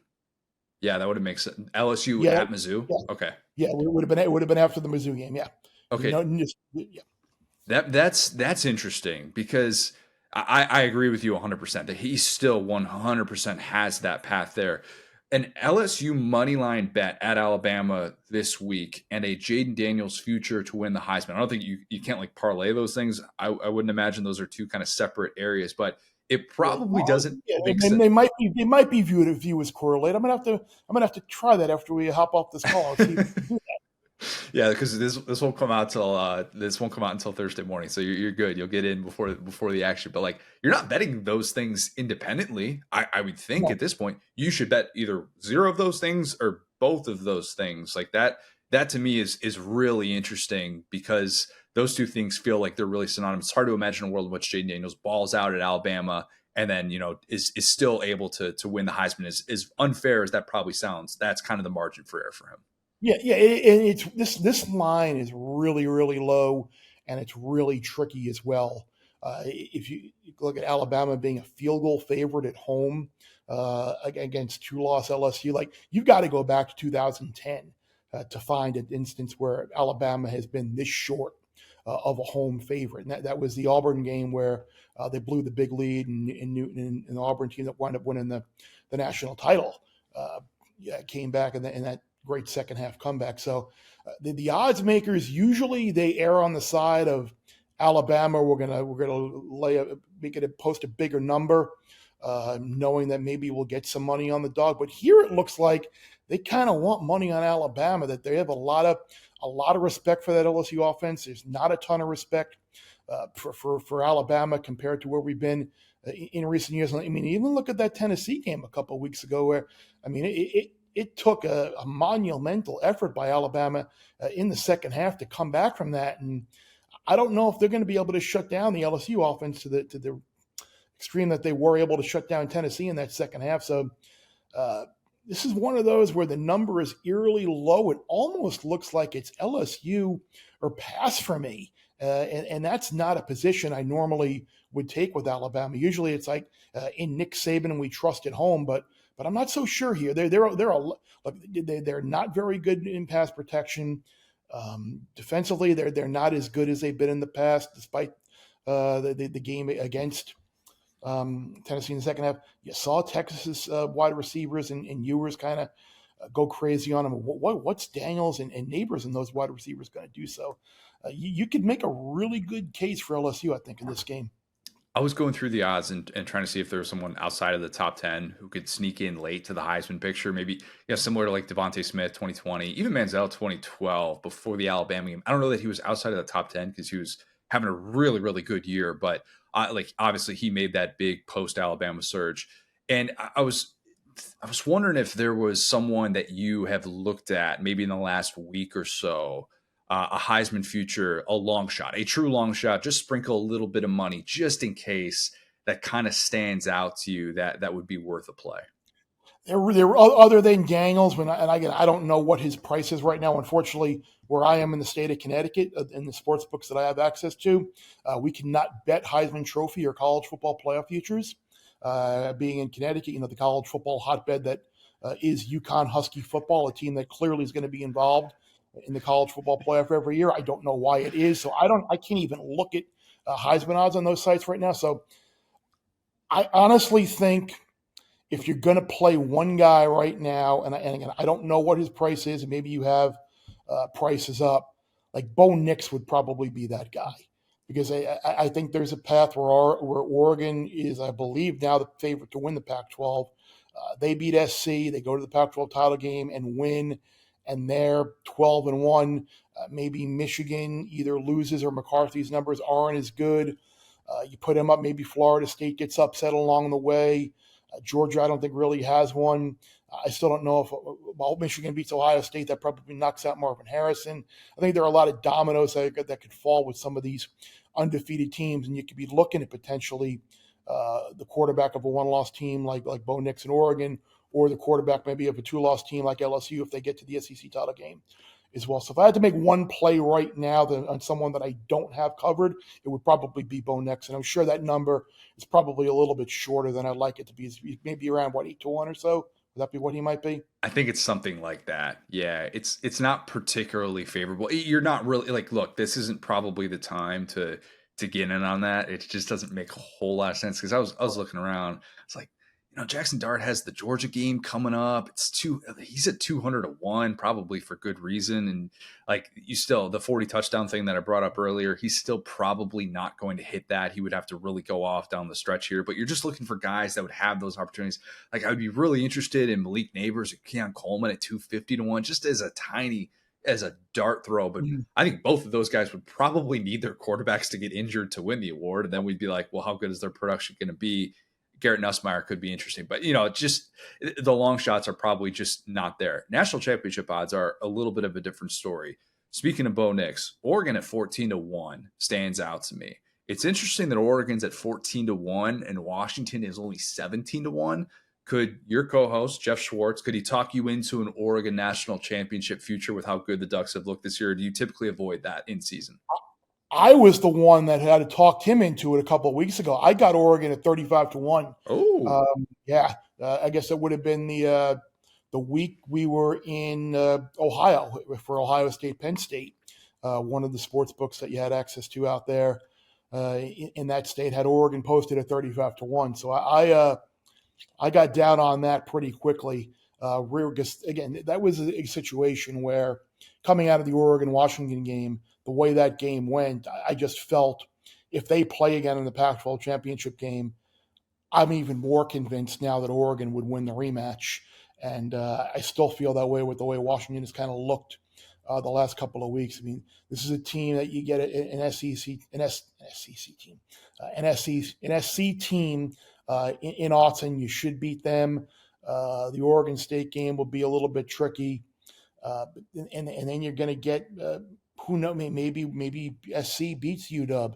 Maybe UW picks up a couple losses, and maybe you don't have a rematch, and you'll certainly be favored against anyone else in that league. But Oregon's the team right now of all those one-loss teams. I think they are worth even at 14-1. I think they're still worth the play because of all those teams out there. They look the most national title type ready.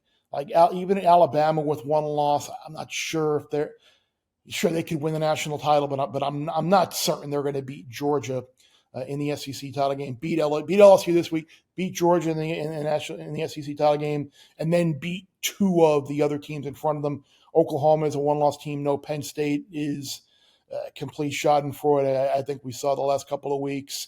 Like I think Oregon is your best option, and then I guess the other team that maybe FSU Twitter will tell you is forgotten about is Florida State. But again, you're looking at a team that beat LSU earlier in the year. The Clemson win certainly doesn't mean anything right now. The rest of that league is so bad. Are they going to find themselves in the college football playoff? And then it's a question of, are they good enough to beat two of those teams, or are they going to be exposed against what was a softer schedule? But if you had to make a future right now, I would think that I'd be playing, in terms of a price, I'd be playing Oregon for sure. Yeah, because Florida State has, in my opinion, the best path to the playoff right now of anybody. Easily.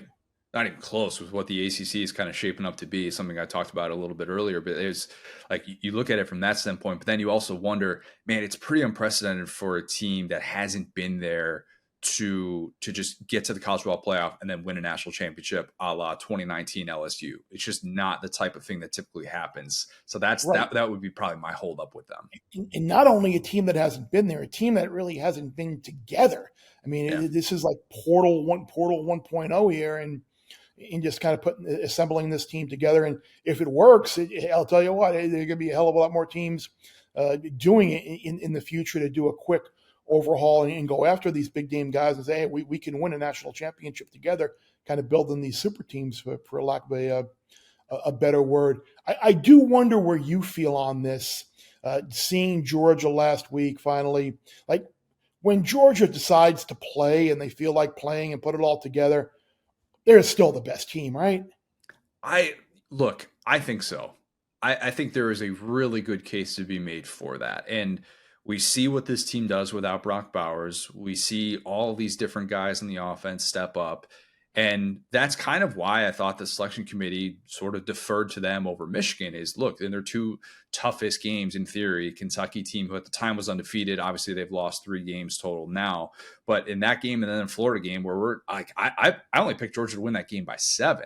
And I came away from it being like, dang, man, you still have to be so unbelievably good to beat this team. And it is just so hard to find the weaknesses, at least for a 60-minute game, because they don't panic either. It's not that, 2018 Alabama, like when, and I don't know if you like had any action on that team or if it was just so unbelievably lopsided that it skewed the entire market with betting. But like they get to November and they haven't even played in a competitive fourth quarter. Georgia's already kind of done that. And that's kind of the thing that I wonder about with them is like, man, this team has already been able to be in some of those spots. And so it won't be like what we saw in 2021 where they get to the SEC championship and, Bama makes them play a 4-quarter game. They run out of gas. They're sitting on the sideline like, holy crap, our conditioning sucks. They shouldn't be like that at this point. So I think Georgia is probably still the best team, even though I have losing to Ohio State in the national championship. How do you feel about Ohio?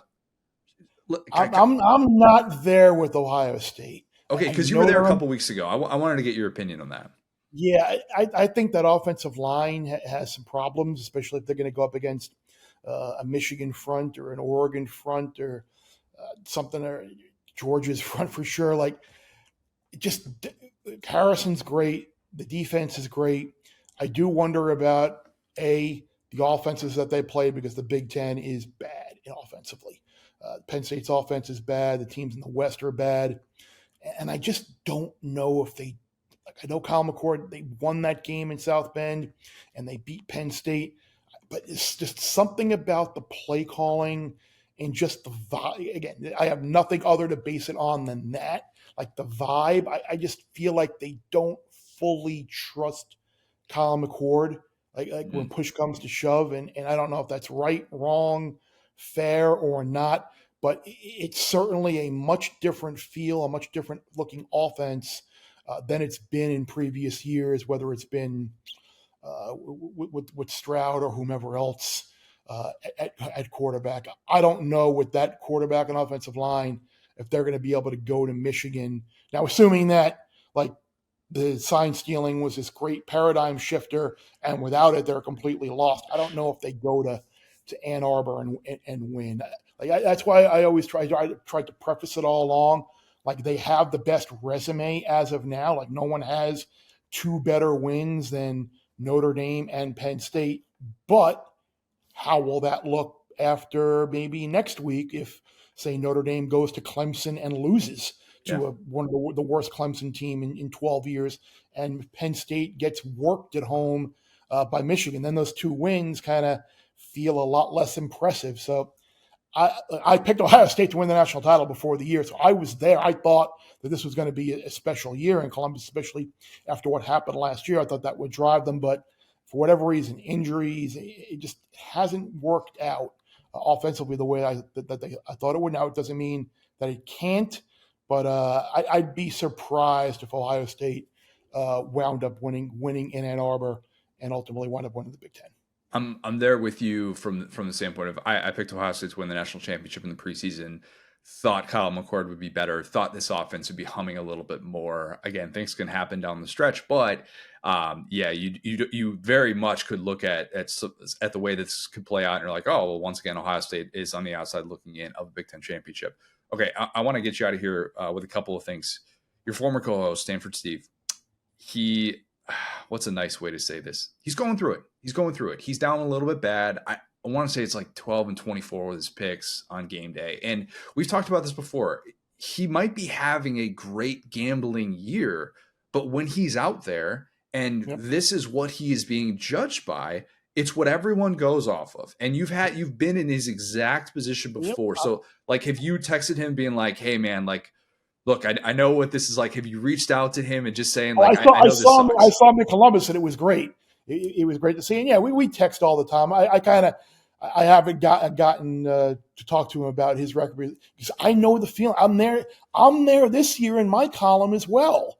Like last year in the column that we did, we always tracked our picks in the column on ESPN.com, and that's what we would cite on Stanford Steve and the Bear. I was 45-24 and like 1 in the column last year, and this year I'm like 8 games below 500. So it's like it 1 year you're the bug, 1 year you're the windshield. It's like the things that you did last year that worked, you're doing those same things this year, but they're just not working. And I had UCLA as my best bet last week, and look at that box score and tell me how UCLA doesn't cover that game.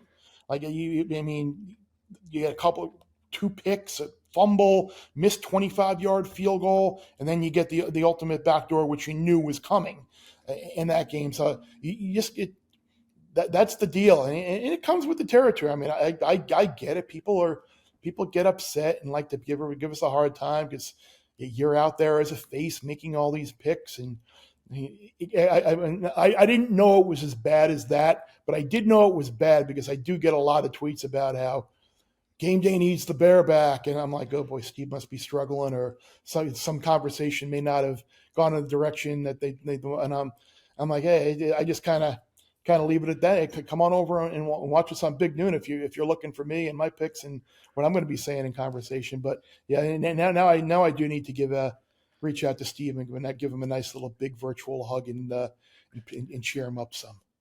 It might not be exactly 12-24, but it's pretty close to that. I mean, it has just been not his year. So along those lines, for Stanford Steve, for anybody that's going through a drought in college football gambling, and they just, for whatever reason, every pick just goes against their way, is there a get right move? Almost like how in baseball, when you're 0 for your last 10 with 8 strikeouts, you just drop a bunt down the third baseline just to see the bat make contact again. Is there a college football gambling equivalent, maybe just a really favorable money line or something like that you take that just to get out of that slump, just to see one that go right to make yourself feel better?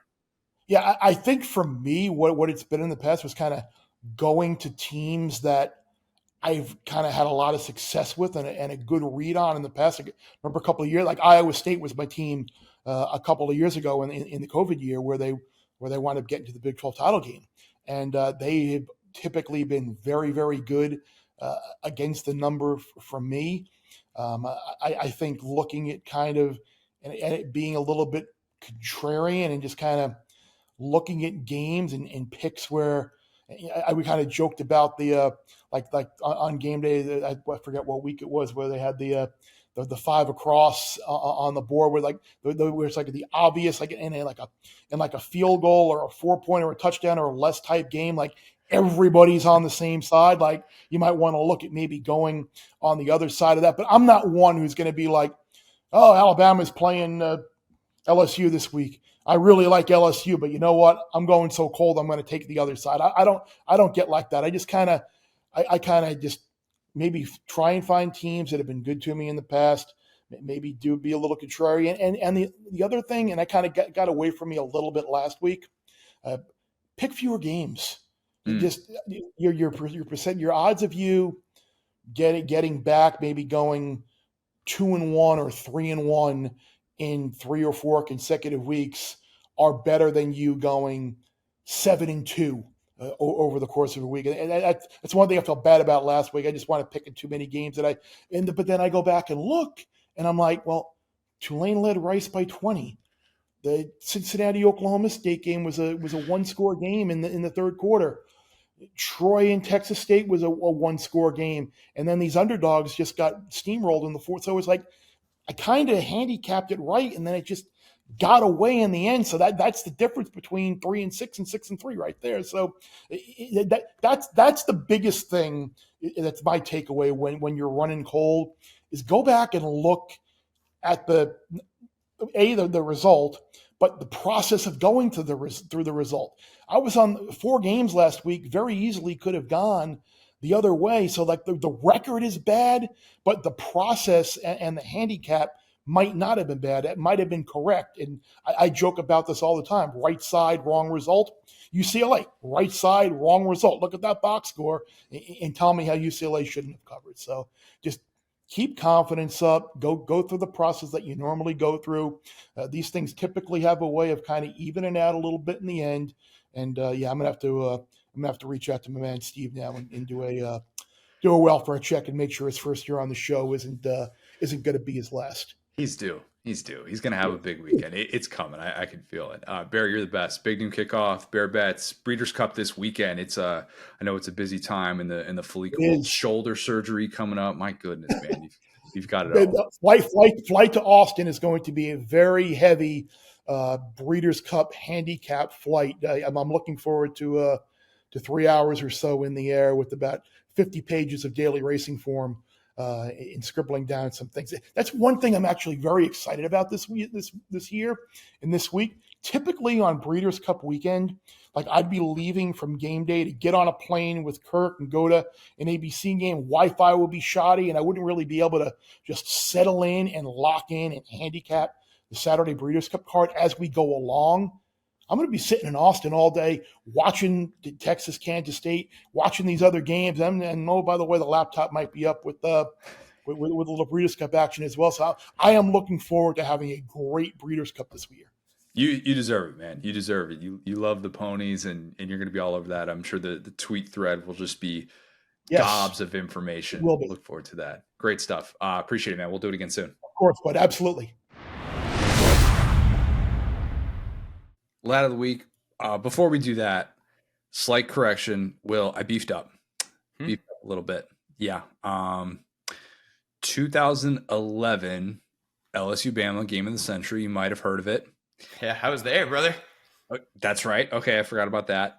Jared Lee was the starter, technically, even though Jordan Jefferson played on the opening drive. He played the majority of the reps in that game, which means technically no starting quarterback has won against Nick Saban at Alabama in consecutive years. So my previous stat about Jaden trying to join the Jordan Jefferson club, I guess that's wrong. I would still basically say, like, all right. Jordan Jefferson beat Alabama twice in a row. So we can talk about who started the game. Jerry Lee was losing the game. We threw 2 picks. Yes. So Jefferson came in with a loaded deck. He was, you know what I'm saying? Like, he had to do more to win that game. Yeah, look, I'm not one for QB wins stats. I guess, yeah. Okay. So that's probably, because I had before starting quarterback to beat Alabama in consecutive years. So that's a murky area. Technically, the last starting quarterback to beat Nick Saban in consecutive years was Drew Brees. Yeah. Drew Brees at Michigan. And that was when Saban was obviously at Michigan State and Drew Brees was at Purdue. That came via Cruz Oxenrider on Twitter. Yep. Shout out to Cruz. So hand up, was technically a little bit tiny wrong about a stat that might have actually made you feel good as a Drew Brees fan. Connor, you're going to hate me for this, but under that tweet, a bunch of Florida fans said that Rex Grossman beat him twice in a row at LSU. That was in 2000 and 2001. I won't pretend to know that happened. I beefed up again. All right. Okay. So I don't know. I didn't have time to look it up. But I was like, hold on. Because they were like, this stat's wrong for 2 reasons, whatever. Because somebody said, what about Jordan Jefferson? And then somebody was like, wait. So I don't know. At Alabama, it's certainly accurate. And LSU, Nick Saban thought he would be a great NFL coach. So it's obviously a very different guy than we see today. True. Okay, so let's just stay within the jurisdiction. Jaden Daniels has a chance to become the first starting quarterback to beat Nick Saban, Alabama, in consecutive years. There we go. Yes. There we go. And college football statisticians, if you guys want to just keep better stats. That would be awesome. I think that's a big thing that we fight about all the time, or that we deal with all the time, fight with all the time, is like you try to find games from even like the 3-2 Mississippi State game. It's like you can't find it's hard to find like game logs from like 10 years ago. So it's hard to find like who started games. But anyway. Okay. Yeah. Just wanted that on record. We needed it to be known. We're 100% accountable. That's what we do here on the show. Lad of the week. I already know who your lad of the week is. Please go off like Tyler from Spartanburg. Tyler from Spartanburg. So my lad of the week is Dabo. So I've never spent a day of my life rooting for Dabo, just as if even when they played Alabama, I was kind of rooting for the SEC, as tough as that is, because I just, he's kind of like Brian Kelly before he came to LSU. Everybody just kind of roots against him. I have never rooted for Dabo more than I did after he received that phone call the other day on his coach's show. I don't know how the producer did not shut that call down. This dude, first off, the version of that response that went viral is so disingenuous because it picks up from right when Dabo starts talking. If you heard the call, I want everybody who's heard this soundbite and not the call to go back and listen to the call. What's up? Trey had both. Trey Wallace, who had the initial tweet that went super viral, he did that initially, and then he also had the one after that had the full question, because you're 100% right. The full question is very necessary, because if you just hear Dabo's answer, you will probably have different perspective on what actually occurred, or if you just read a couple of the comments and breakout quotes or whatever it is. So yes, I agree. Listen to it from start of question to end of Dabo response. Yes. I mean, 3 words. This dude, Tyler from Spartanburg or whatever, calls this coach's show and says, he doesn't even have a question. He's just like, Coach, you really remind me of Tommy Bowden, period. And then he's just like, you're making $11.5 million. How can you justify that when you're 4-4? And I mean, throughout the course of this 2.5-minute thing, he said things that I wouldn't have said to Dan Mullen when I was a fan. I mean, a rival coach that had won nothing. I would not, as an LSU fan, call an adult human being and say, you're a fraud, you're a fail. He quoted a Bible verse in Dabo Swinney. Like the amount of the things that he said that were personal attacks of Dabo's character, that we talk about how football coaches don't never have to answer questions. This wasn't even a question. It wasn't even like, your record in this kind of game, transfer portal. He goes through all of his on the field, and like some of it was legitimate. That's the problem. Like he asked every question we've had of Dabo rudely in quick succession without giving him a chance to actually like respond. And I will give actually Dabo all the credit in the world, because he was able to kind of come back around. Like the caller says, like, yeah, well, if you look at our 10 on-field coaches, like 7 of them are internal hires, and like da-da-da-da. So Dabo starts talking, and he eventually is just like, cut this clown off, dude. Like, you can't talk to any human being. Like, Connor, if you were just, hanging out on your porch and somebody just walked up and was like, you know what, Connor, you're a fraud, you're not from the South, and just started like listing all this random slander against you, like, you wouldn't be like, yeah, man, keep going, I want to hear this out. Like, you'd be like, dude, like, you would at least walk inside. Maybe you wouldn't shoot him a double bird and say F you like I would, but you'd at least like get out of the situation. You'd be like, dude, get off my lawn. Like, I'm sick of you. Dabo sat there patiently for 2.5 minutes and let this dude, he was like, the caller goes, I'm going to games since you are a commercial real estate agent. To tell a coach that has taken your team from the dumpster and, done all these great things, was 2.5, beat Alabama twice. Like, the things that he has done will never be done again at Clemson. They were never done previously. They have a 100-year history of being mid-plus at best. Dabo Swinney shows up and he's just like, all right, I'm going to turn this into an SEC program. This tiny little school in South Carolina, we're going to turn it around. We're going to get 5-star athletes. We're going to get world-class practice facilities. He was an interim coach. He had everything stacked against him. And that's what he said. He was like, listen here, brother, I've had more 10-win seasons in my, couple of years here than we had in the previous 35. Like, goes through it. But the cool thing about it, I hate to give Dabo credit, but I think he looked great here. If you listen to the question, if you just listen to his answer, he seems like angry Dabo. But if you like the way he composed himself, he went through and said, look, Tony Elliott, you would have laughed at me hiring Tony Elliott. We won 2 national championships and he got a head coaching job. Obviously man of color. It's like he went into how to, why he did the things he did. And he actually was pretty well represented and was able to go with the facts. He talked about his graduation rate, all this different stuff. So yeah, again, as much as I want to dump on Dabo, as much as I want to say, they're going to be below 500, ha ha ha. To be a Clemson fan and have the gall to call Dabo Swinney and say, hey brother, you're a fraud, turn in your salary, was like, dude, what did you think? Dabo Swinney doesn't deserve this for sure, Clemson? You're going to make him want to retire. You're going to make him want to leave you and see how bad things are going to be. Did Dabo just have his Pam across the hot coals at beach day moment? I wonder. Yes. I wonder. Look, I think if you are anti-Dabo and you listen to this, or maybe you cut it off at like 2 minutes, 3 minutes, or something like that, you probably have your mind made up. And look, I don't think a lot of our opinions are going to change on people that we know to be something in this sport. And Dabo has been many things in this sport. Some of the points that were made, in theory, if I had just written them in a column, I don't think you could necessarily push back on. Like if I wrote in a column, like, yeah, Dabo has refused to adapt. He has made too many internal hires. Mm-hmm. He has embraced the transfer portal. I think there are certain things that are fair to say within the right context. And then there are certain things that you say when you question another man's salary. Don't question another person's money. That's never going to be the thing that sits well, even if it's someone who makes as much as Dabo does. And there are legitimate questions about how he's going to make good on that moving forward and if that's going to be a worthwhile investment. But I did find it very interesting to see how many people were actually like, you know what? Dabo's got a point. He's got a point to stand up for himself the way that he did. And while I don't necessarily think it's a great long-term sign that Dabo already feels the need to do this with Clemson fans at this point of his career, and like I don't think that bodes well for him finishing the decade at Clemson. We've talked about that and how he could have a different path in coaching than what we once thought. I think it was a great college football moment that we don't get in a lot of other sports. That kind of blatant, you know what? No, I'm going to put you in your place.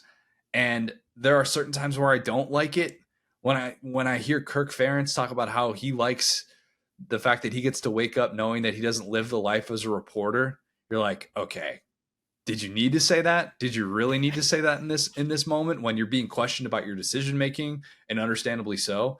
And then there are other moments in which you're kind of like, you know what? No, I think a coach has a right to be able to defend himself. Dabo defend himself to the nth degree for sure, but what an all-time Dabo Sweeney moment, man. I bet Lars Anderson in that book about him wishes he could add in something like that. Because if you've read that and you kind of understand the Dabo story, even if you think some of the things that he says are corny and he's better for a different era of college football, you understood exactly where he was coming from and why he was as passionate as he was.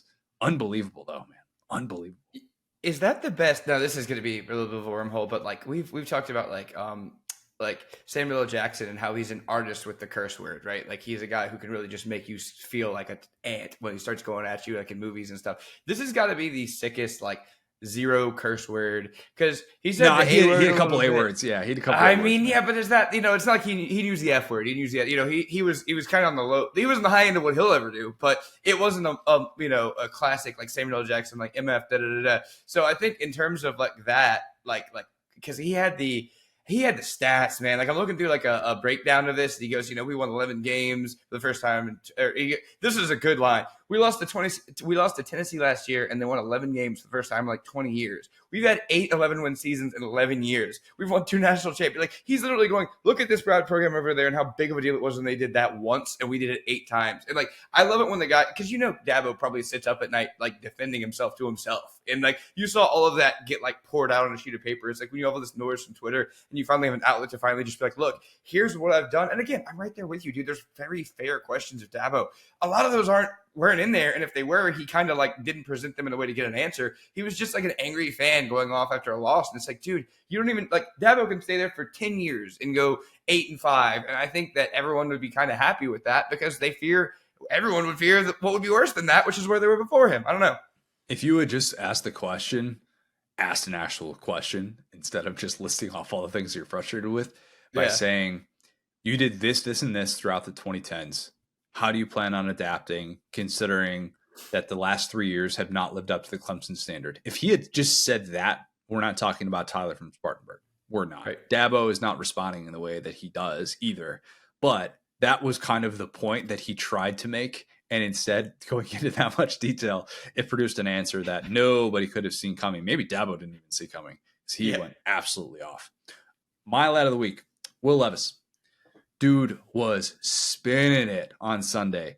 Titan fans, a lot of them didn't even want this guy. Got some Tennessee fans in there who probably had a little bit of a hard time rooting for Will Levis when he was signing on the dotted line. But everybody was clowning on him during the draft, during his fall. And all he does is step in and have one of the best rookie debuts ever. I mean, he was absolutely awesome. 4 touchdown passes. Titans win a game that they had to have. He looked awesome doing it. And I know it's messed up. The Titans are wearing the Oilers uniforms. But that aside, those are like as fresh as it possibly gets, if we're being 100% honest. And I know like I would be very frustrated if I was a fan from Houston, whatever. I love that. I love that Will stood up for Malik Willis afterwards, talking about how it wasn't right for Titans fans to boo him. Agreed. We should ever say anything negative about Malik Willis. And if they do, send them my way. I'm perfectly fine also being in the pro Malik Willis camp. I don't care if he doesn't throw another pass in the NFL. I don't think Will is ever going to be all for everybody. There are probably things that he will do that will frustrate people, and even things within a game that he's going to do that are going to frustrate people. But I think he has the traits to win over a locker room. I do, because I saw that happen at Kentucky. And obviously he's only going to get that chance if his play warrants it as a starter. He's going to be starting again this week. We find out via Adam Schefter that Ryan Tannehill is out. More of the Will Levis experience is going to be exciting to see. But there are a ton of people that thought they would never see a game like that from Will Levis in the NFL. He did it in his first game.